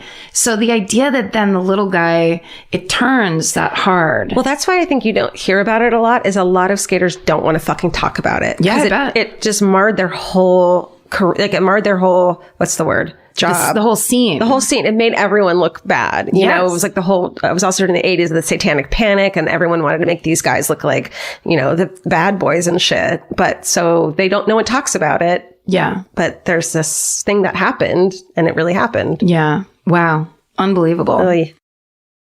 Let's be real. We don't all have time to keep up with the latest fashion trends. Some of us want to look stylish, but have someone else to do the shopping. That's where Stitch Fix comes in. Their expert human stylists get to know your lifestyle and budget so they can pick pieces that actually work for you. Stop shopping and get styled today at stitchfix.com/murder to get $20 off your first order. That's stitchfix.com/murder. Goodbye. Capture your favorite summer feeling with Pandora jewelry. Discover a collection inspired by the sunshine, freedom, and unforgettable moments that make the season so special. Whether you're planning a weekend getaway, gathering with friends, or simply soaking up every sunny day, Pandora Jewelry offers meaningful pieces designed to celebrate your unique story. From sun-kissed metals that catch the light beautifully to personalized pieces ready to be engraved with your summer mantra, every detail is crafted to help you express yourself with confidence and style. Explore charms, bracelets, rings, necklaces, and more, thoughtfully designed to complement every adventure and occasion. Each design moves with you, from beach days and road trips to rooftop dinners, golden nights, and every memory in between. Layer your favorite looks, mark life's meaningful moments, and create lasting reminders of a season you'll never want to forget. Find the pieces that reflect who you are and where this summer takes you. Shop Pandora Jewelry's new summer collection in-store or online at pandora.net and let your summer unfold. Goodbye. Every piece of furniture you own has a story. Sometimes it's an heirloom, and sometimes it came with the house because it was too heavy to move. If you're ready to start a new chapter with your home decor, there's Article. Article makes it effortless to create a stylish, long-lasting home at an unbeatable price. They take great care in curating their collection, focusing on pieces that stand the test of time. We've talked about Article for a long time. There are pieces in that catalog that are so affordable that are room changers. And if you go through there and there's like a little something you don't even realize you need it until you see how they have stuff set up or what style combinations that they're doing with. They do the boho chic. There's mid-century. It's a little bit modern. It's something new. Like there's so many choices in there and it's not going to break the bank. As someone who's interested in tons of different styles and time periods, Article covers them all in one place. I love that. I know I've mentioned already how much I love my entryway table, but I swear to God, because the path that it's on, I pass it 4 times a day. And I love it more every time. Article is offering our listeners $50 off your first purchase of $100 or more. To claim, visit article.com/murder and the discount will be automatically applied at checkout. That's article.com/murder for $50 off your first purchase of $100 or more. Goodbye. Well, so while we were on the road when we did our weekend that was Baltimore, Philly, DC, I kept finding a show on TV called Deadly Rich. I think it was on HLN, and it was so satisfying. It was just like all these stories of rich people murdering each other and every single time it was, you know, there's some like son that is a ne'er-do-well. Right. And then someone finds out that there's a life insurance for $2 million on his mother. There's all It's just those stories. greed. Insane greed, and also really just no ability to kind of big picture it, where it's like, this absolutely You're gonna will get go. caught. You're going to get caught. It's almost like it's the murders and shit and the crimes that wouldn't happen if you were just average person. Yes. But suddenly it's like, I got cut out of the will, and I thought I was going to live off this $3 million for the rest of my life. And I've been acting like it. Yeah. And now I get nothing, and it's because this old bat. So, here we go. People not living positively. So there's a ton of negativity, but please watch Deadly Rich. Oh my God. It sounds awful and amazing. Yeah. And so satisfying, like us coming home from a night of doing shows, and then you're just like, yes, people being pushed down long flights of stairs. Grand flights of Just stairs. the grandest doms. Grand doms. So this one came up in one of those episodes, and it's so funny because I pulled it because knowing that we had a Detroit show coming up. Yeah. Because it was near Detroit. And then began my long journey in, did we do this one already or not? Okay. And me, Steven, Jay, like a bunch of us looking into it couldn't figure it out for the longest Too time. bad you couldn't have asked me. Well, I know I couldn't have asked you. And when Steven and I were looking into it, it was a thing where I had basically said I was going to do it and had research for live? it, Okay. and then changed my mind Last day minute, of. okay. And the funny thing is, Steven goes, "Yeah, no, in that Detroit show," and he's mentioning stories where I'm like, I have no idea what you're talking about. 100%. I have no memory of it. Yeah, it was very like email records. It was like the whole thing. We had to go onto the motherboard and get the mainframe up. Isn't that funny when you ask people who listen, have we done this? I Because it's know. been 3 years of insanity and we haven't caught up with our brains yet. Yes. So week by week for the past 3 years, we don't fucking know what we've been doing. Well, and also those live shows, we change our mind day of constantly. There's something that goes, it's like the part of the panic of this is going to be a live show story. And suddenly it's like, it isn't good or is good or whatever. Yeah. But also the reason that I couldn't figure it out is because this story has been on Dateline. It's been on every single one of them has featured this So story. it's like, how have we not done that kind It's of? a City Confidential. I love it. You've seen it a million times.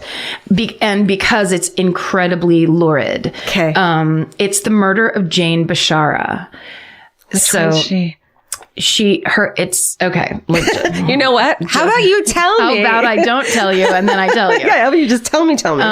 Okay. So yeah, Deadly Rich is the main source, and then obviously all the Wikipedia style and Murderpedia. Again, Murderpedia, please please keep Murderpedia alive for us. Okay. So we'll talk about Jane Bashara. She is a 56-year-old woman who lives in the very affluent Detroit suburb of Grosse Pointe Park. With her husband of 26 years, Bob, and their 2 children. She has a bachelor's and a master's in business administration. Damn, girl. And she has this really high-level job, senior marketing manager for an energy consulting company in Detroit. Sounds fancy as fuck. Yeah, she's got so many blouses with ties and ruffled Real necks. silk, too. Yes. Her nails were perfect. Tennis bracelets. Just every day, she was wearing those Eileen Fisher separates. Oh my God. And walkable heels. Yes, but still very fashionable. I love her. And she's well respected at work, but she's also active in her kids' lives. She's basically doing that suburban mom thing where she's doing it all. She was actually the president of the Grosse Pointe South High School Mothers Club. Jesus, they have a mothers club? I mean, apparently, and that's the kind of thing that if I even put the flyer in front of my mom, she'd be like, "Get it away from me." Rich people have so many clubs. They have clubs, and they basically know how to manage their time. I think it's they don't eat carbs, so they have a lot of energy. Oh, it's not tired all the time. They're and they have carrot nannies stick and house people. cleaners and shit. So they're like, well, Yes. I didn't spend 4 hours doing But they were also raised by surgeons and shit. So they're like, this is not important. This is important. My new favorite phrase is generational wealth. Yes. Because that's what some people are used to. Yeah. It's There hasn't been a poor person around here for 25 years in Grosse Pointe, blank South. Right. Okay, so but she's just basically doing it all and killing it. Her husband Bob is a 54-year-old businessman who owns and manages about 50 rental properties in the area. And his father, he's from a wealthy and successful family because his father was a state appellate court judge. Shit. So, I'm on my laptop and I do the thing where I scroll down with the button and then it flips me back up. No. Bob also is very much into philanthropy. And he is the president of the Grosse Pointe Rotary Club, where he is known for and lauded for collecting 1 million pounds of non-perishable food, 1 million pounds of books, and 1 million pounds of clothing for families. And then lighting it all on fire. Saying, you'll get it when you stop doing drugs. No. All right. That's nice. He basically is all about giving back. Okay, great. And obviously, that's what this family is all about. They're basically an all-American Midwest family that's on the, upper range of doing great. Okay. So, it's very surprising when on January 24th, 2012, Jane Bashara leaves for work. It's very surprising that on January 24th, 2012, Jane Bashara leaves work around 4:00 from her downtown Detroit office building. She talks to her daughter on her cell phone as she drives home. And then that night at around 8:00, her husband Bob comes home from work. And he had been doing maintenance repairs on one of his rental properties. He sees Jane's not home. He tries her cell. She doesn't answer. And he just figures she's out running errands. They're both busy people. That's pretty standard fare. So then he just basically goes about his business and relaxes. But around 9:30, when there's still no sign of Jane, he calls some friends and family members. He calls his own kids, basically saying, have you talked to Mom? Where is she? What's going on? Then he notices her work ID is in the house, which means she came home after work and then went out after. But her car isn't in the driveway. So by 11:30 at night, Bob decides it's time to call the police and basically file a missing persons report. So on Deadly Rich, my favorite news show. Sure. They had a 911 call that I didn't get to the clicker in time for, so I had to listen to it. And this is we've talked about this a lot. So I'm the person, I don't want to hear 911 calls. I don't want to see crime scene photos. But on this one, I think I let it. Well, it's not like a panic, I found a body call. So it's not like the same thing. It's not someone pretending to be upset, which for some reason upsets me 10 times more than how they're faking it. Yeah. But what is funny is he's trying to sound casual, which is just that thing where it's like, you can't sound casual. No, you can't. And it's acting is very hard. I think people don't understand that you're being recorded and basically you're auditioning as you're the husband that's mildly concerned, but knows there's nothing really to worry about. And it's kind of like, are there couples who don't know each other's whereabouts for hours? I mean, well, this is back then. I guess not. It's 2012. Yeah. As a fucking very, not codependent, in therapy, we call it interdependent.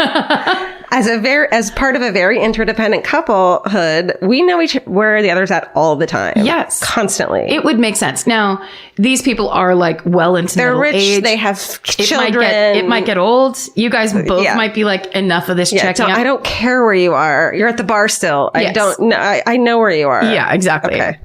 But at the same time, it is weird that just to have no idea. Sure. And then it's almost midnight. Yes. No thanks. Okay. I would hope to someday be in an interdependent relationship where someone would give a shit if I didn't come home by 11:30. It's me. Yeah. Hi. Oh, is it going to be you? God damn it. Karen, why aren't you home? And then I start rebelling against you. I can do what I fucking want. Yeah, you can. Oh, I can. No, I don't know what to do. Okay. So the next morning around 9:30 in the morning, a tow truck driver comes upon Jane's Mercedes-Benz SUV because it's parked in an alleyway in East Detroit. I don't know this one at all. You don't? No. Okay. Hold on, because the details might start to come to you. All right. this alley is 6 miles away from where they live. And it's clearly not in, like, it's the totally different part of town. The driver notifies the authorities. When the police come to look at the vehicle, they find the dead body of Jane Bashara in the back seat of her own car. Honey. Yeah. They take the body to Wayne County Medical Examiner's office, and there they determined that her cause of death is strangulation. Oy. Okay, so 2 days later, Grosse Pointe Park Police issue a statement saying that Bob Bashara is currently their only person of interest.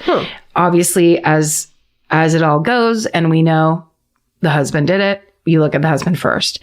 Bob is cooperating with the authorities. He comes in for questioning. He also takes a polygraph test. So they're kind of like, did he not do it? Well, tell me more. I will. I'd love to. I'm being positive.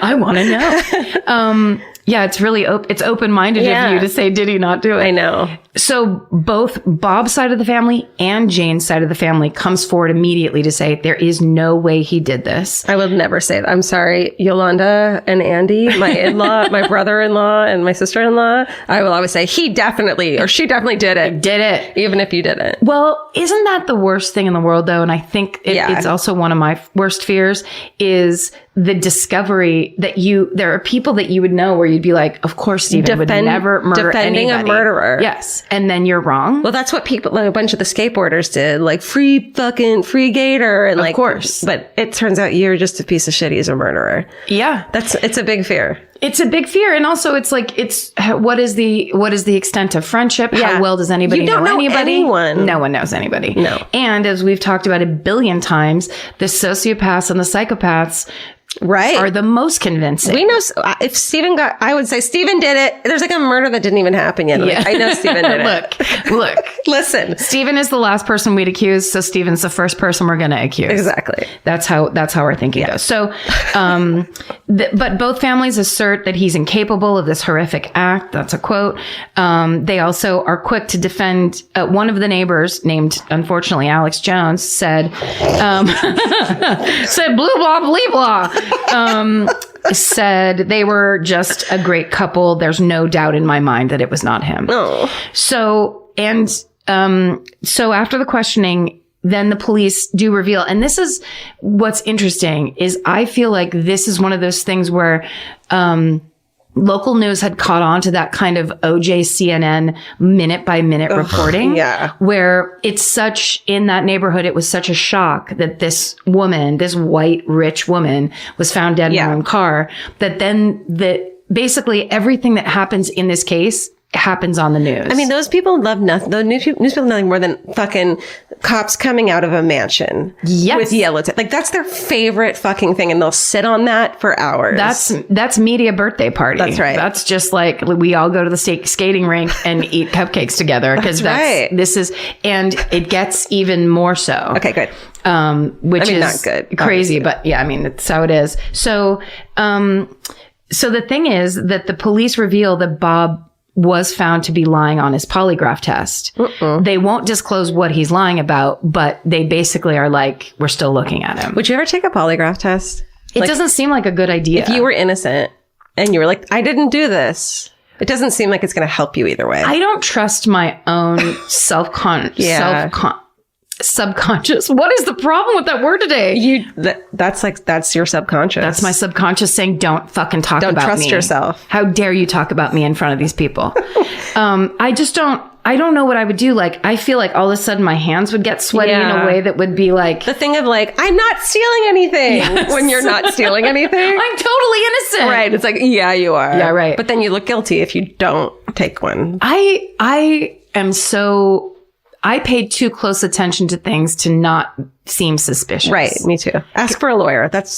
Always ask for a lawyer. And just kind of put your hands up. Like, just be like, I don't know. Look, Karen, I don't know what to tell you. My lawyers, Karen and Georgia, told me to ask for another lawyer. Because I have such a guilty conscience. Yeah. It would all be coming up and it wouldn't be related to the crime they arrested me for. Yeah, my name is Karen, but my parents wanted to name me Gloria. So you're lying about it. So I am kind of lying, I guess, in a way. Yeah. Ma'am, please just answer the question. Well, actually, I have a couple questions about the question.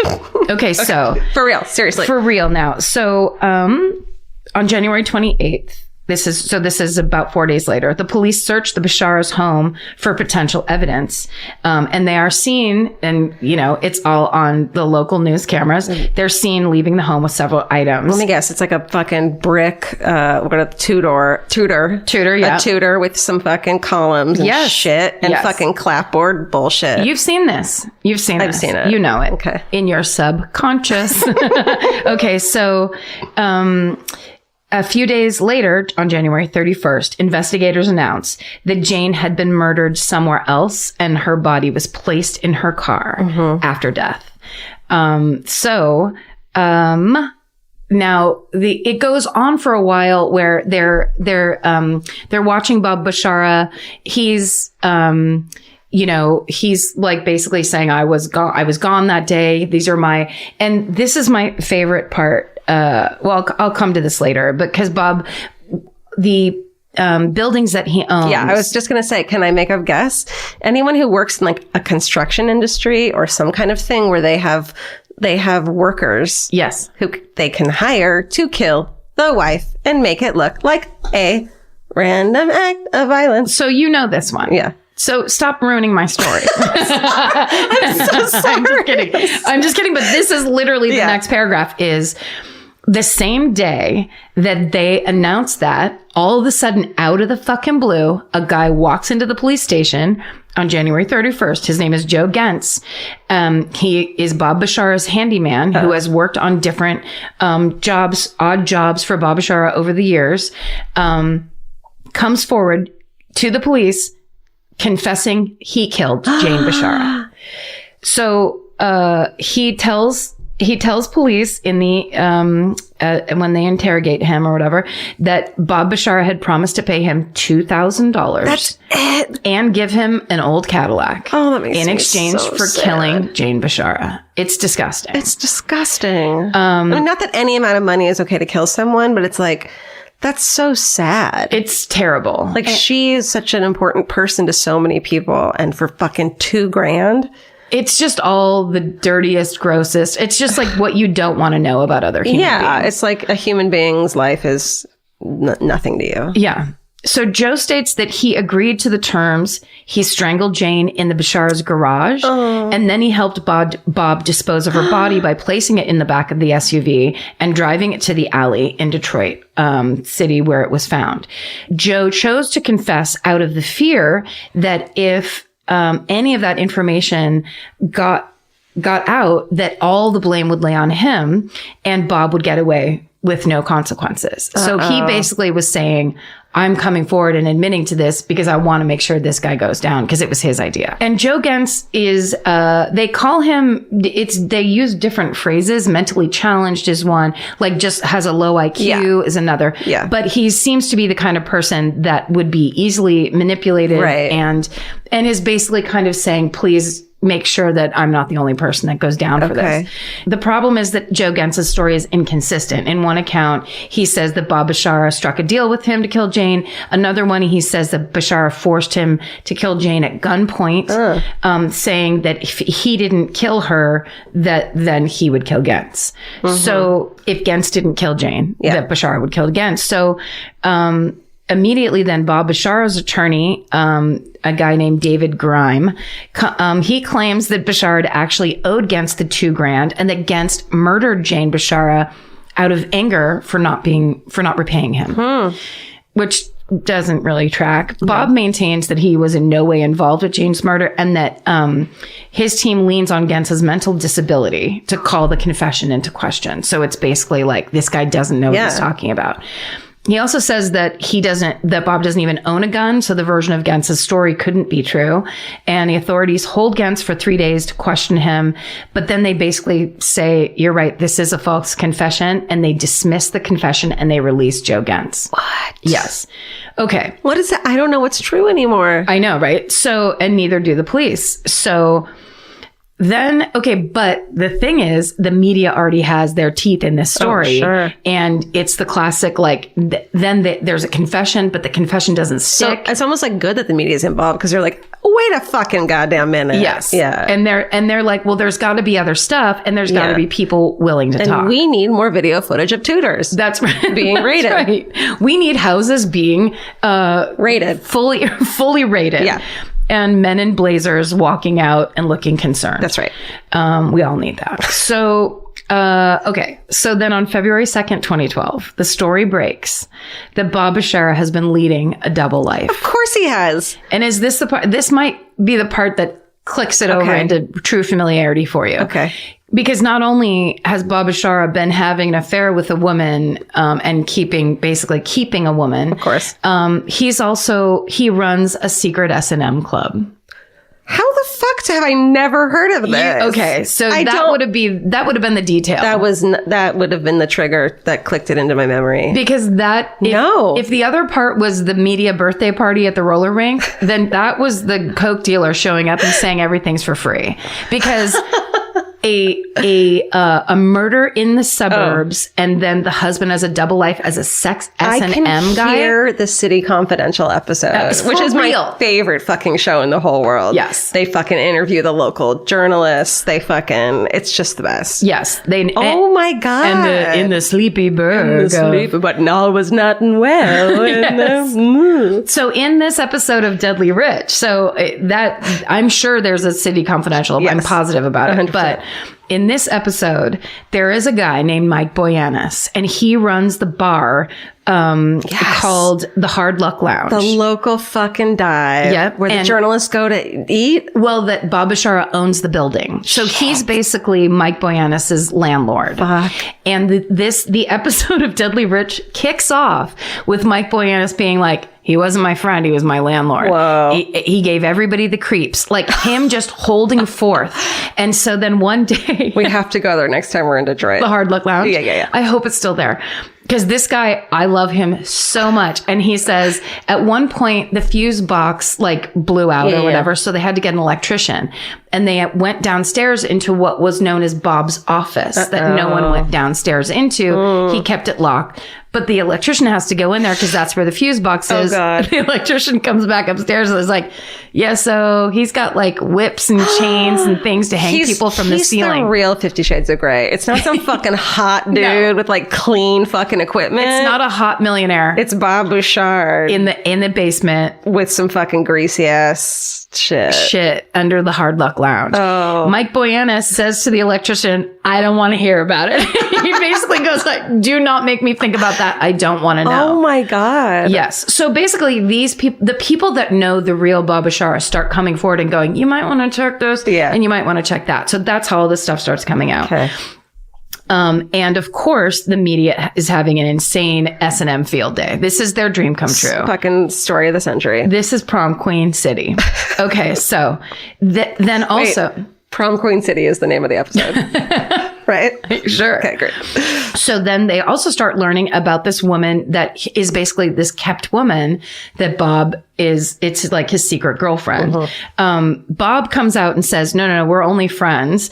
But then, of course, the pictures and the travel documents surface that prove that Bob took a trip with this woman out of state to one of her relatives' weddings. See, this is what happens when you're not interdependent.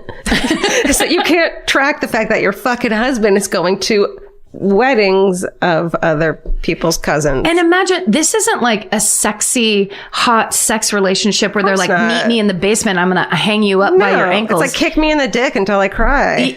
This is like, I'll go to your cousin's wedding in Albuquerque. No, he's that's S&M. I'm gonna cause you pain. Yeah, I'm gonna make you go to my cousin's. You're gonna make small talk with my Aunt Marie while you eat canapes in the sun. Oh my God. That's the real S&M right there. That's right. So, but basically all this proof is coming up where it's like, no, everybody knows that you were actually not only she was his real girlfriend, he was keeping her in an apartment above the Hard Luck Lounge. Shit. So her apartment's up here, then poor Mike's in the middle going, get out of here. What if she and Mike fall in love and run away together? No, Mike talks about it very early on that his wife is in the mix. Okay, great. And he said, that nobody when Bob came around, he was a terrible tipper. He never paid for the drinks that he ordered. Of course not. None of the guys liked him because he was a dickhead, and all the women were super skeeved out by him, Ew. including his wife, who said the only time she ever shook Bob Bashara's hand, the hair on the back of her neck stood up. So we gotta love Mike, who is the true narrator of this show, and he's just like, ugh. So there's a point where the police are surveilling Bob Bashara and like watching his every move, right? Because everybody kind of knows this guy is dirty and in the mix, and something has gone on, and we have to get him for it. And Mike is watching it on the news and he realizes as he's watching the news story, and he goes, oh, this guy's going to use the hard luck as an alibi. He's like, oh, we're going to get pulled into this. Like, he's watching it on the news going, this son of a bitch is going to make this his alibi. Because after a while, it gets so crazy of him being accused and saying, no, what are you talking about? I would never go to that part of town and all. Okay. So the woman who was the kept woman, she's basically, they're kind of tracking her life as well. She was normally a model employee. I'm not giving her name or where she worked. Why? You can look it up. No need to. I mean, yeah, whatever. This has nothing to do with her. Yeah, she's more of a. She's an innocent in this. Yeah, maybe. Oh, but who cares? Yeah, like, I don't know. She's definitely. We don't know how innocent and how involved and what demands she was making on him. But I don't know. She wasn't demanding that he fucking kill his wife. Do we know that though? We don't. So basically, I'm being positive. You're being positive, and I'm saying there was reports that woman was considered a model employee at her work, but then slowly it starts developing a bad reputation for her apathetic and sometimes aggressive attitude at work. And then in 2011, she changed her emergency contact from a female friend to Bob Bashara.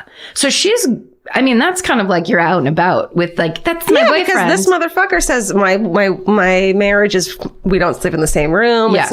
It's not, she knows about you. It's totally fine. Yes. I'm going to leave her soon and we're going to get married. And then she's like, well, if all that's the case, then you're going to be my emergency contact. Yeah. That's the basics of like, you're my person. Yes. It's actually, a very sad thing when you go to fill out an emergency contact and you have to figure out whose name to put on there. That was a very dark post-divorce time for me. Yeah. Where it's like, oh, my emergency contact now. I had a post-friendship of that where it was like, well, I clearly didn't trust the dudes I had been dating before that because I always used her name.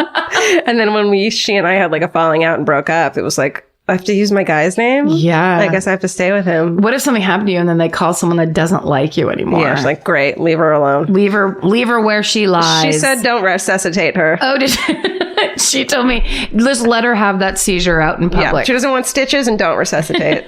Goodbye. She doesn't like stitches. After receiving a poor performance review in 2009, she chalked her poor performance up to family issues, but then promised her performance would improve, but it only got worse. And the day Jane's body was found, this woman left work without any notice and was later fired.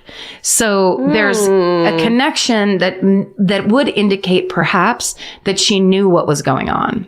Perhaps. But I don't know, man. I want to defend her. Okay. You can.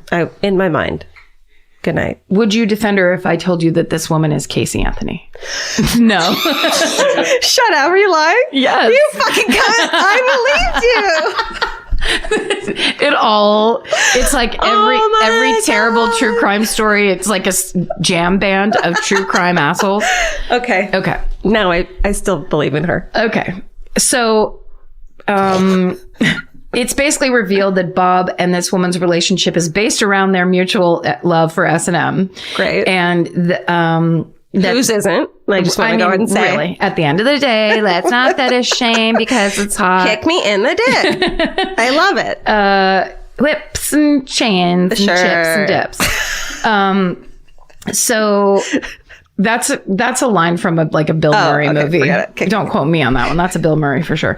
So the woman lives upstairs. The hard lock bar is in the middle, and then the sex dungeon they use together is downstairs. Great. Horrifying. Upstairs, downstairs. What a horrifying sandwich.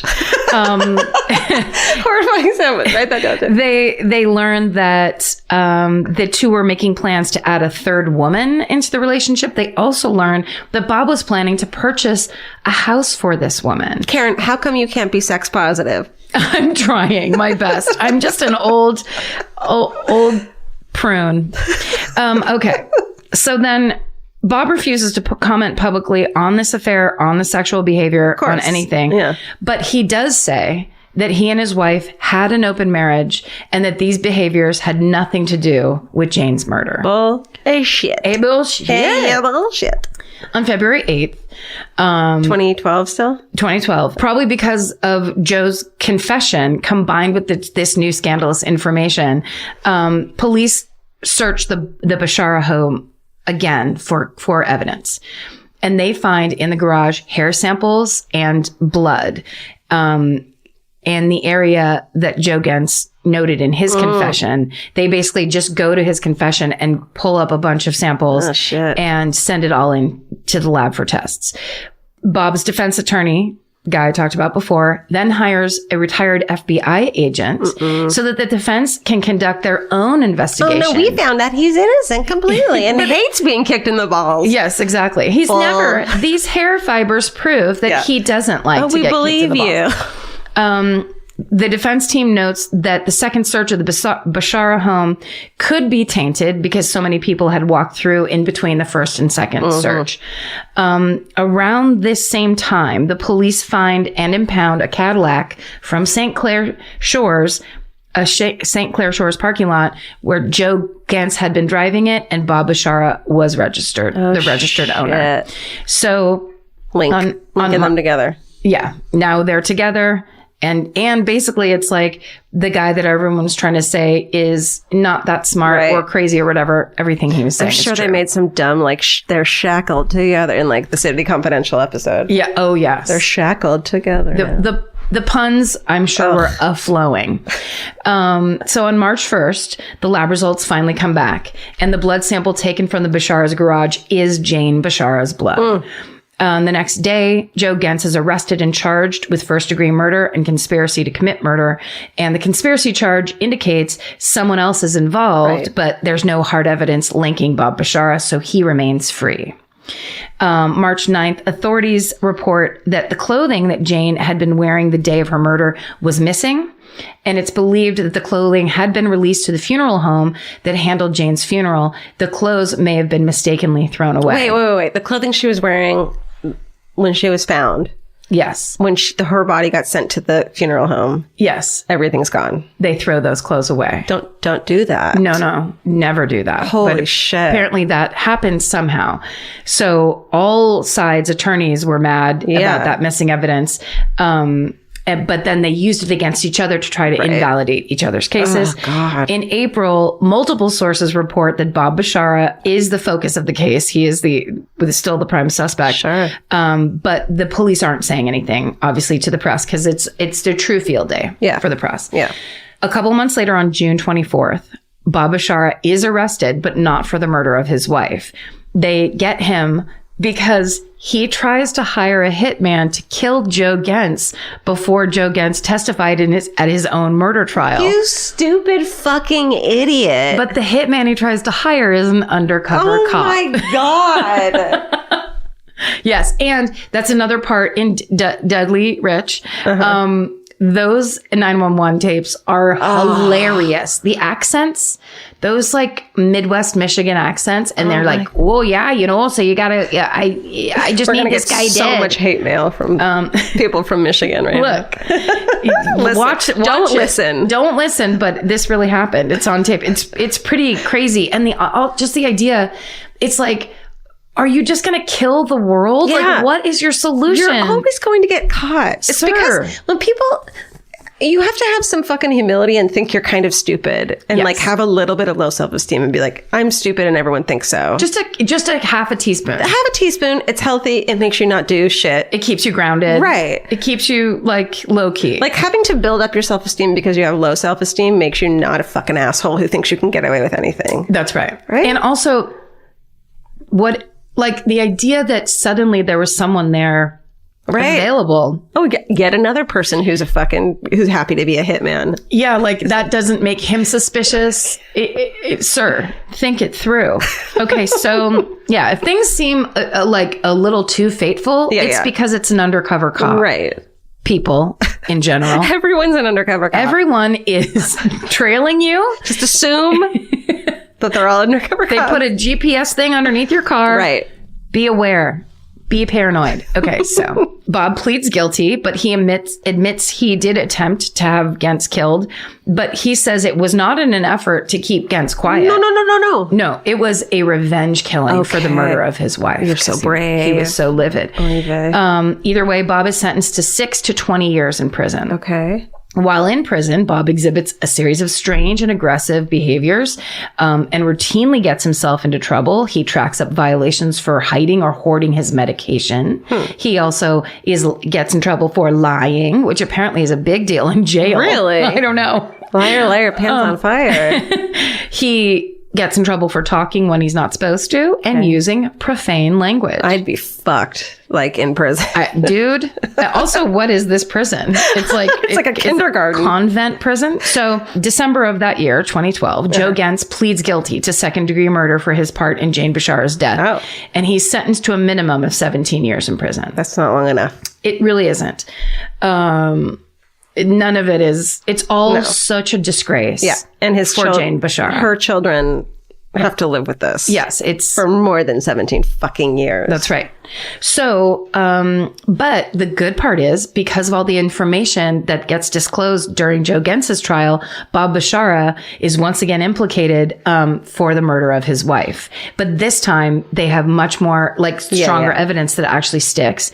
So on May 1st, 2013, after more than a year after Jane's death, Bob is arraigned on first-degree murder, conspiracy to commit murder, solicitation to commit murder, witness intimidation, and obstruction of justice charges for his part in his wife's murder. Ya dick. During Bob's trial for Jane's murder, it's revealed that he was experiencing marital and financial problems leading up to her death, and several of Bob's mistresses testify in court against him. Several. Now you should see this guy. This guy looks like Tony Soprano's older cousin that let himself go. Oh, my vey. It's not. It's again that thing where you're just like, is it his confidence? Is it his idea that he thinks? Let me see him. Steven's got a photo. Oh yeah. Absolutely not. No. Would not touch that dick. Or kick it hard. That's all he wants you to do. Yeah. Okay, so his mistresses testify against him, including the one he was buying the house for, saying that Jane had found out about the affairs weeks before the murder, and basically that they provide the motive. Suddenly it's all very clear what he was doing and why.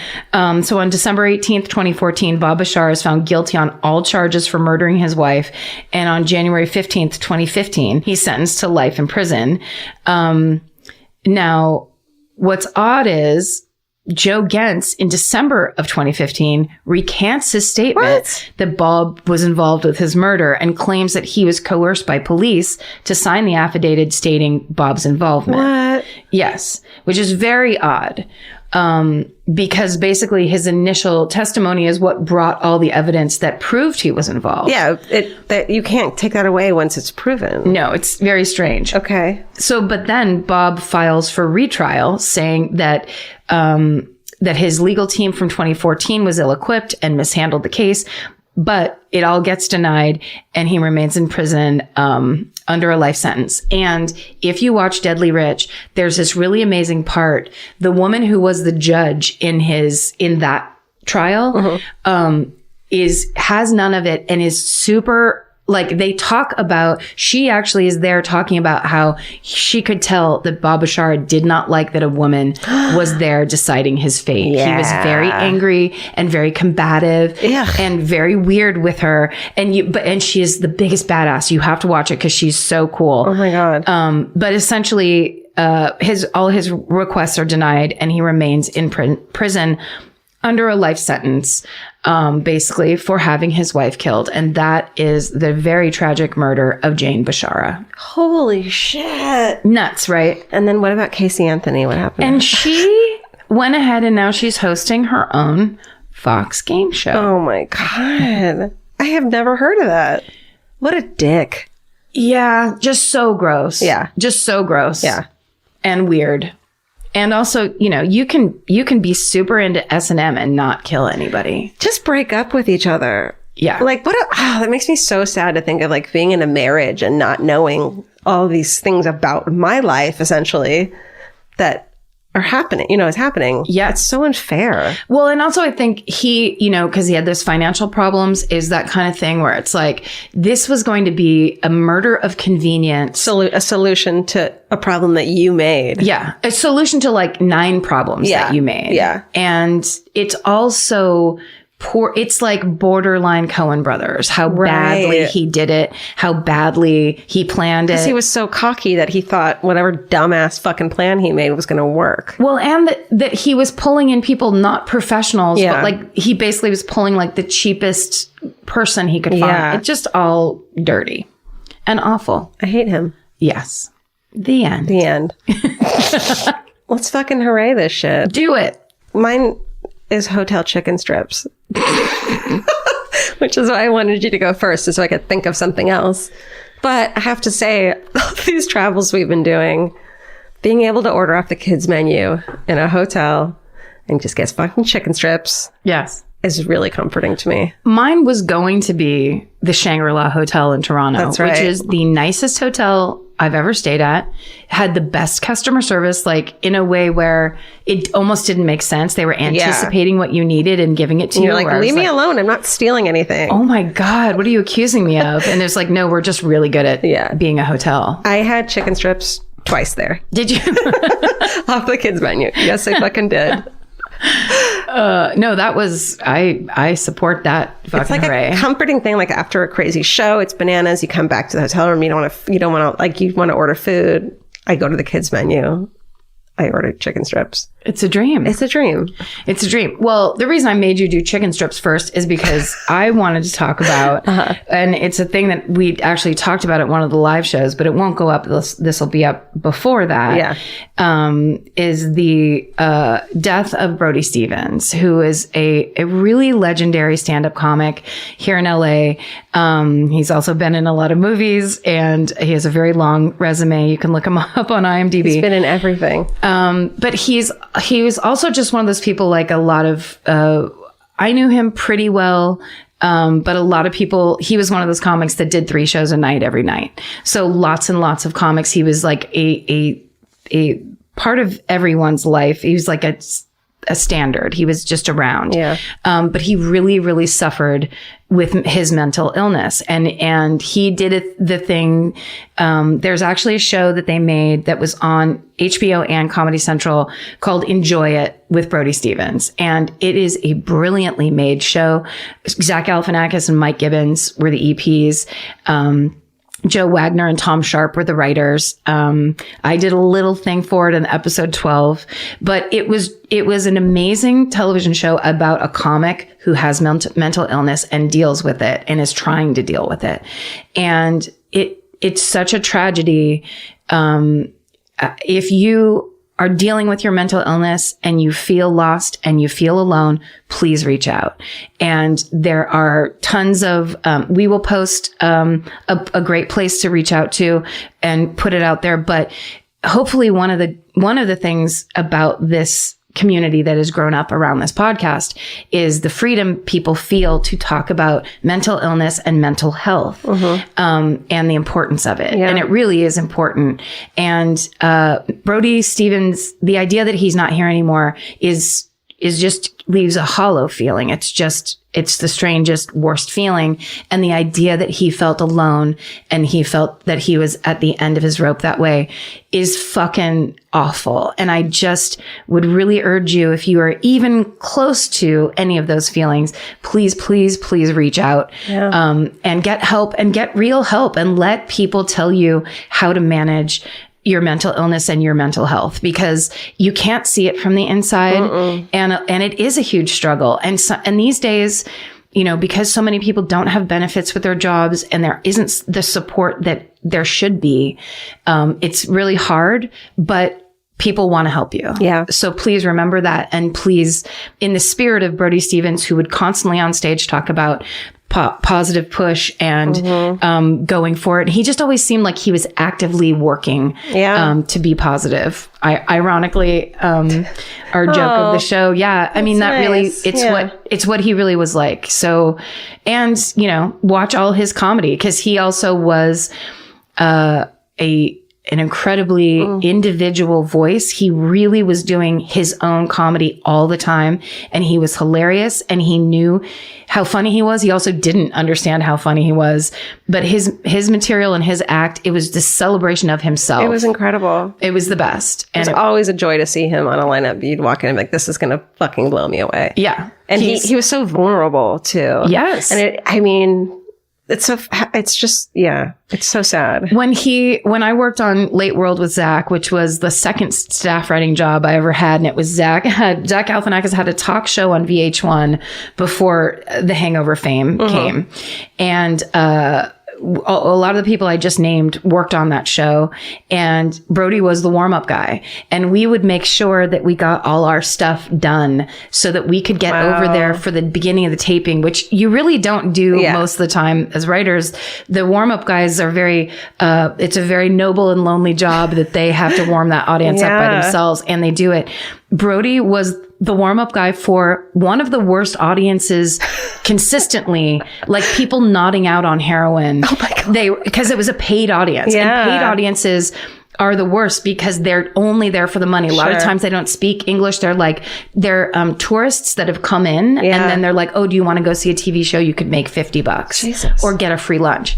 So it was Brody busting ass to make people laugh. There would be like 5 comedy nerds in the audience, and then 45 people who were like, I kind of don't want to be here, or am not here.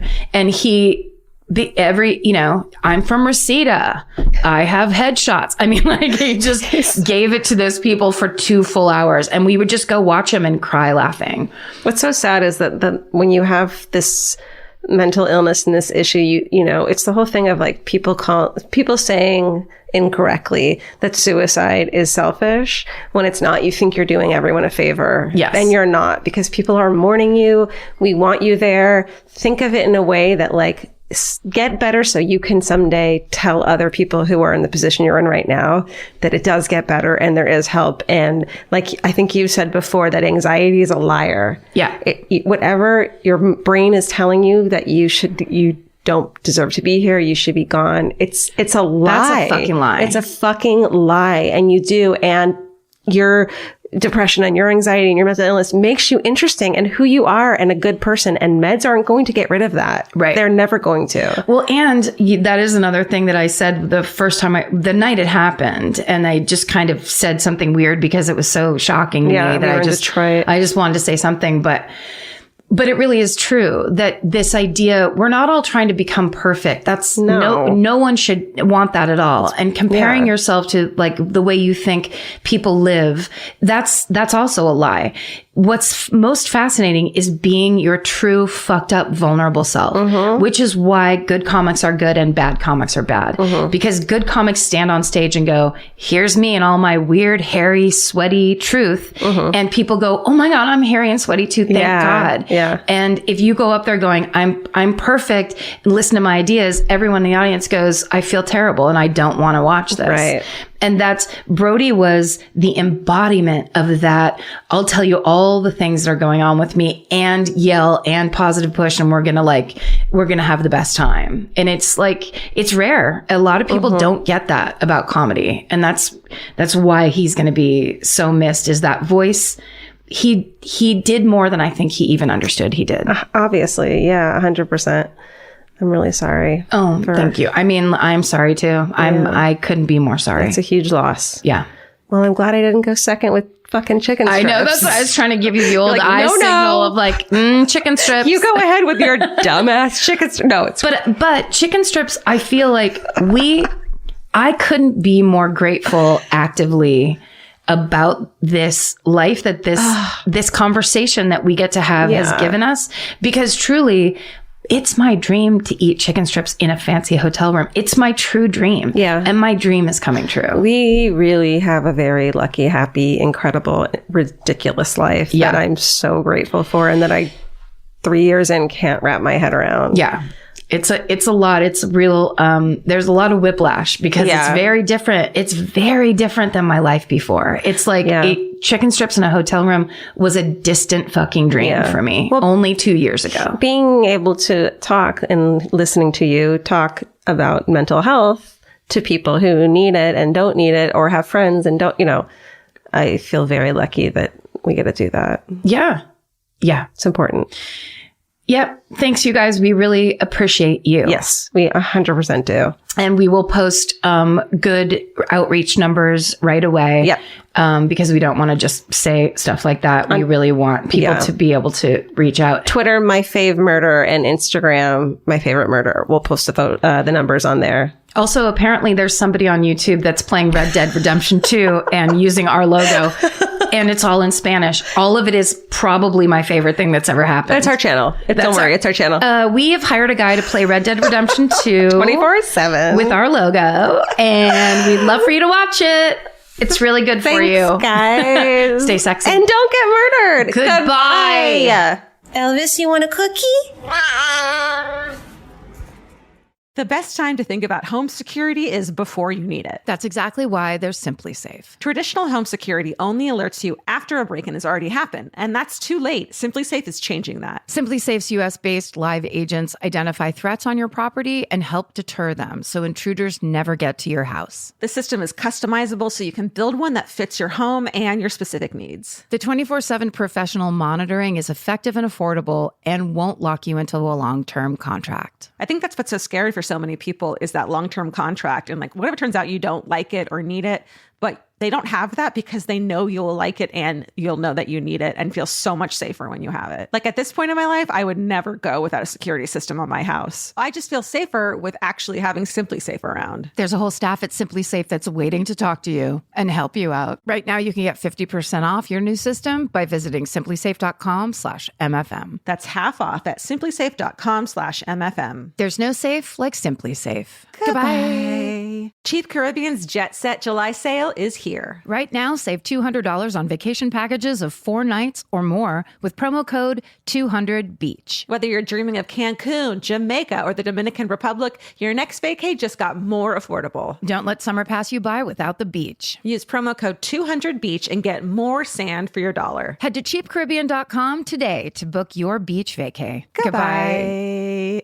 If audiobooks are your thing, or if you've been meaning to listen to more of them, you should check out a podcast called Earsay, the Audible and iHeart Audiobook Club, hosted by Cal Penn. Each episode spotlights standout audiobooks on Audible across all kinds of genres: sci-fi, comedy, romance, thrillers, and more, with Cal talking to guests who help break down what makes each story worth listening to. It's a fun, easy way to discover your next great audiobook. Check out Earsay on the iHeartRadio app, Apple Podcasts, or wherever you get your podcasts. Goodbye.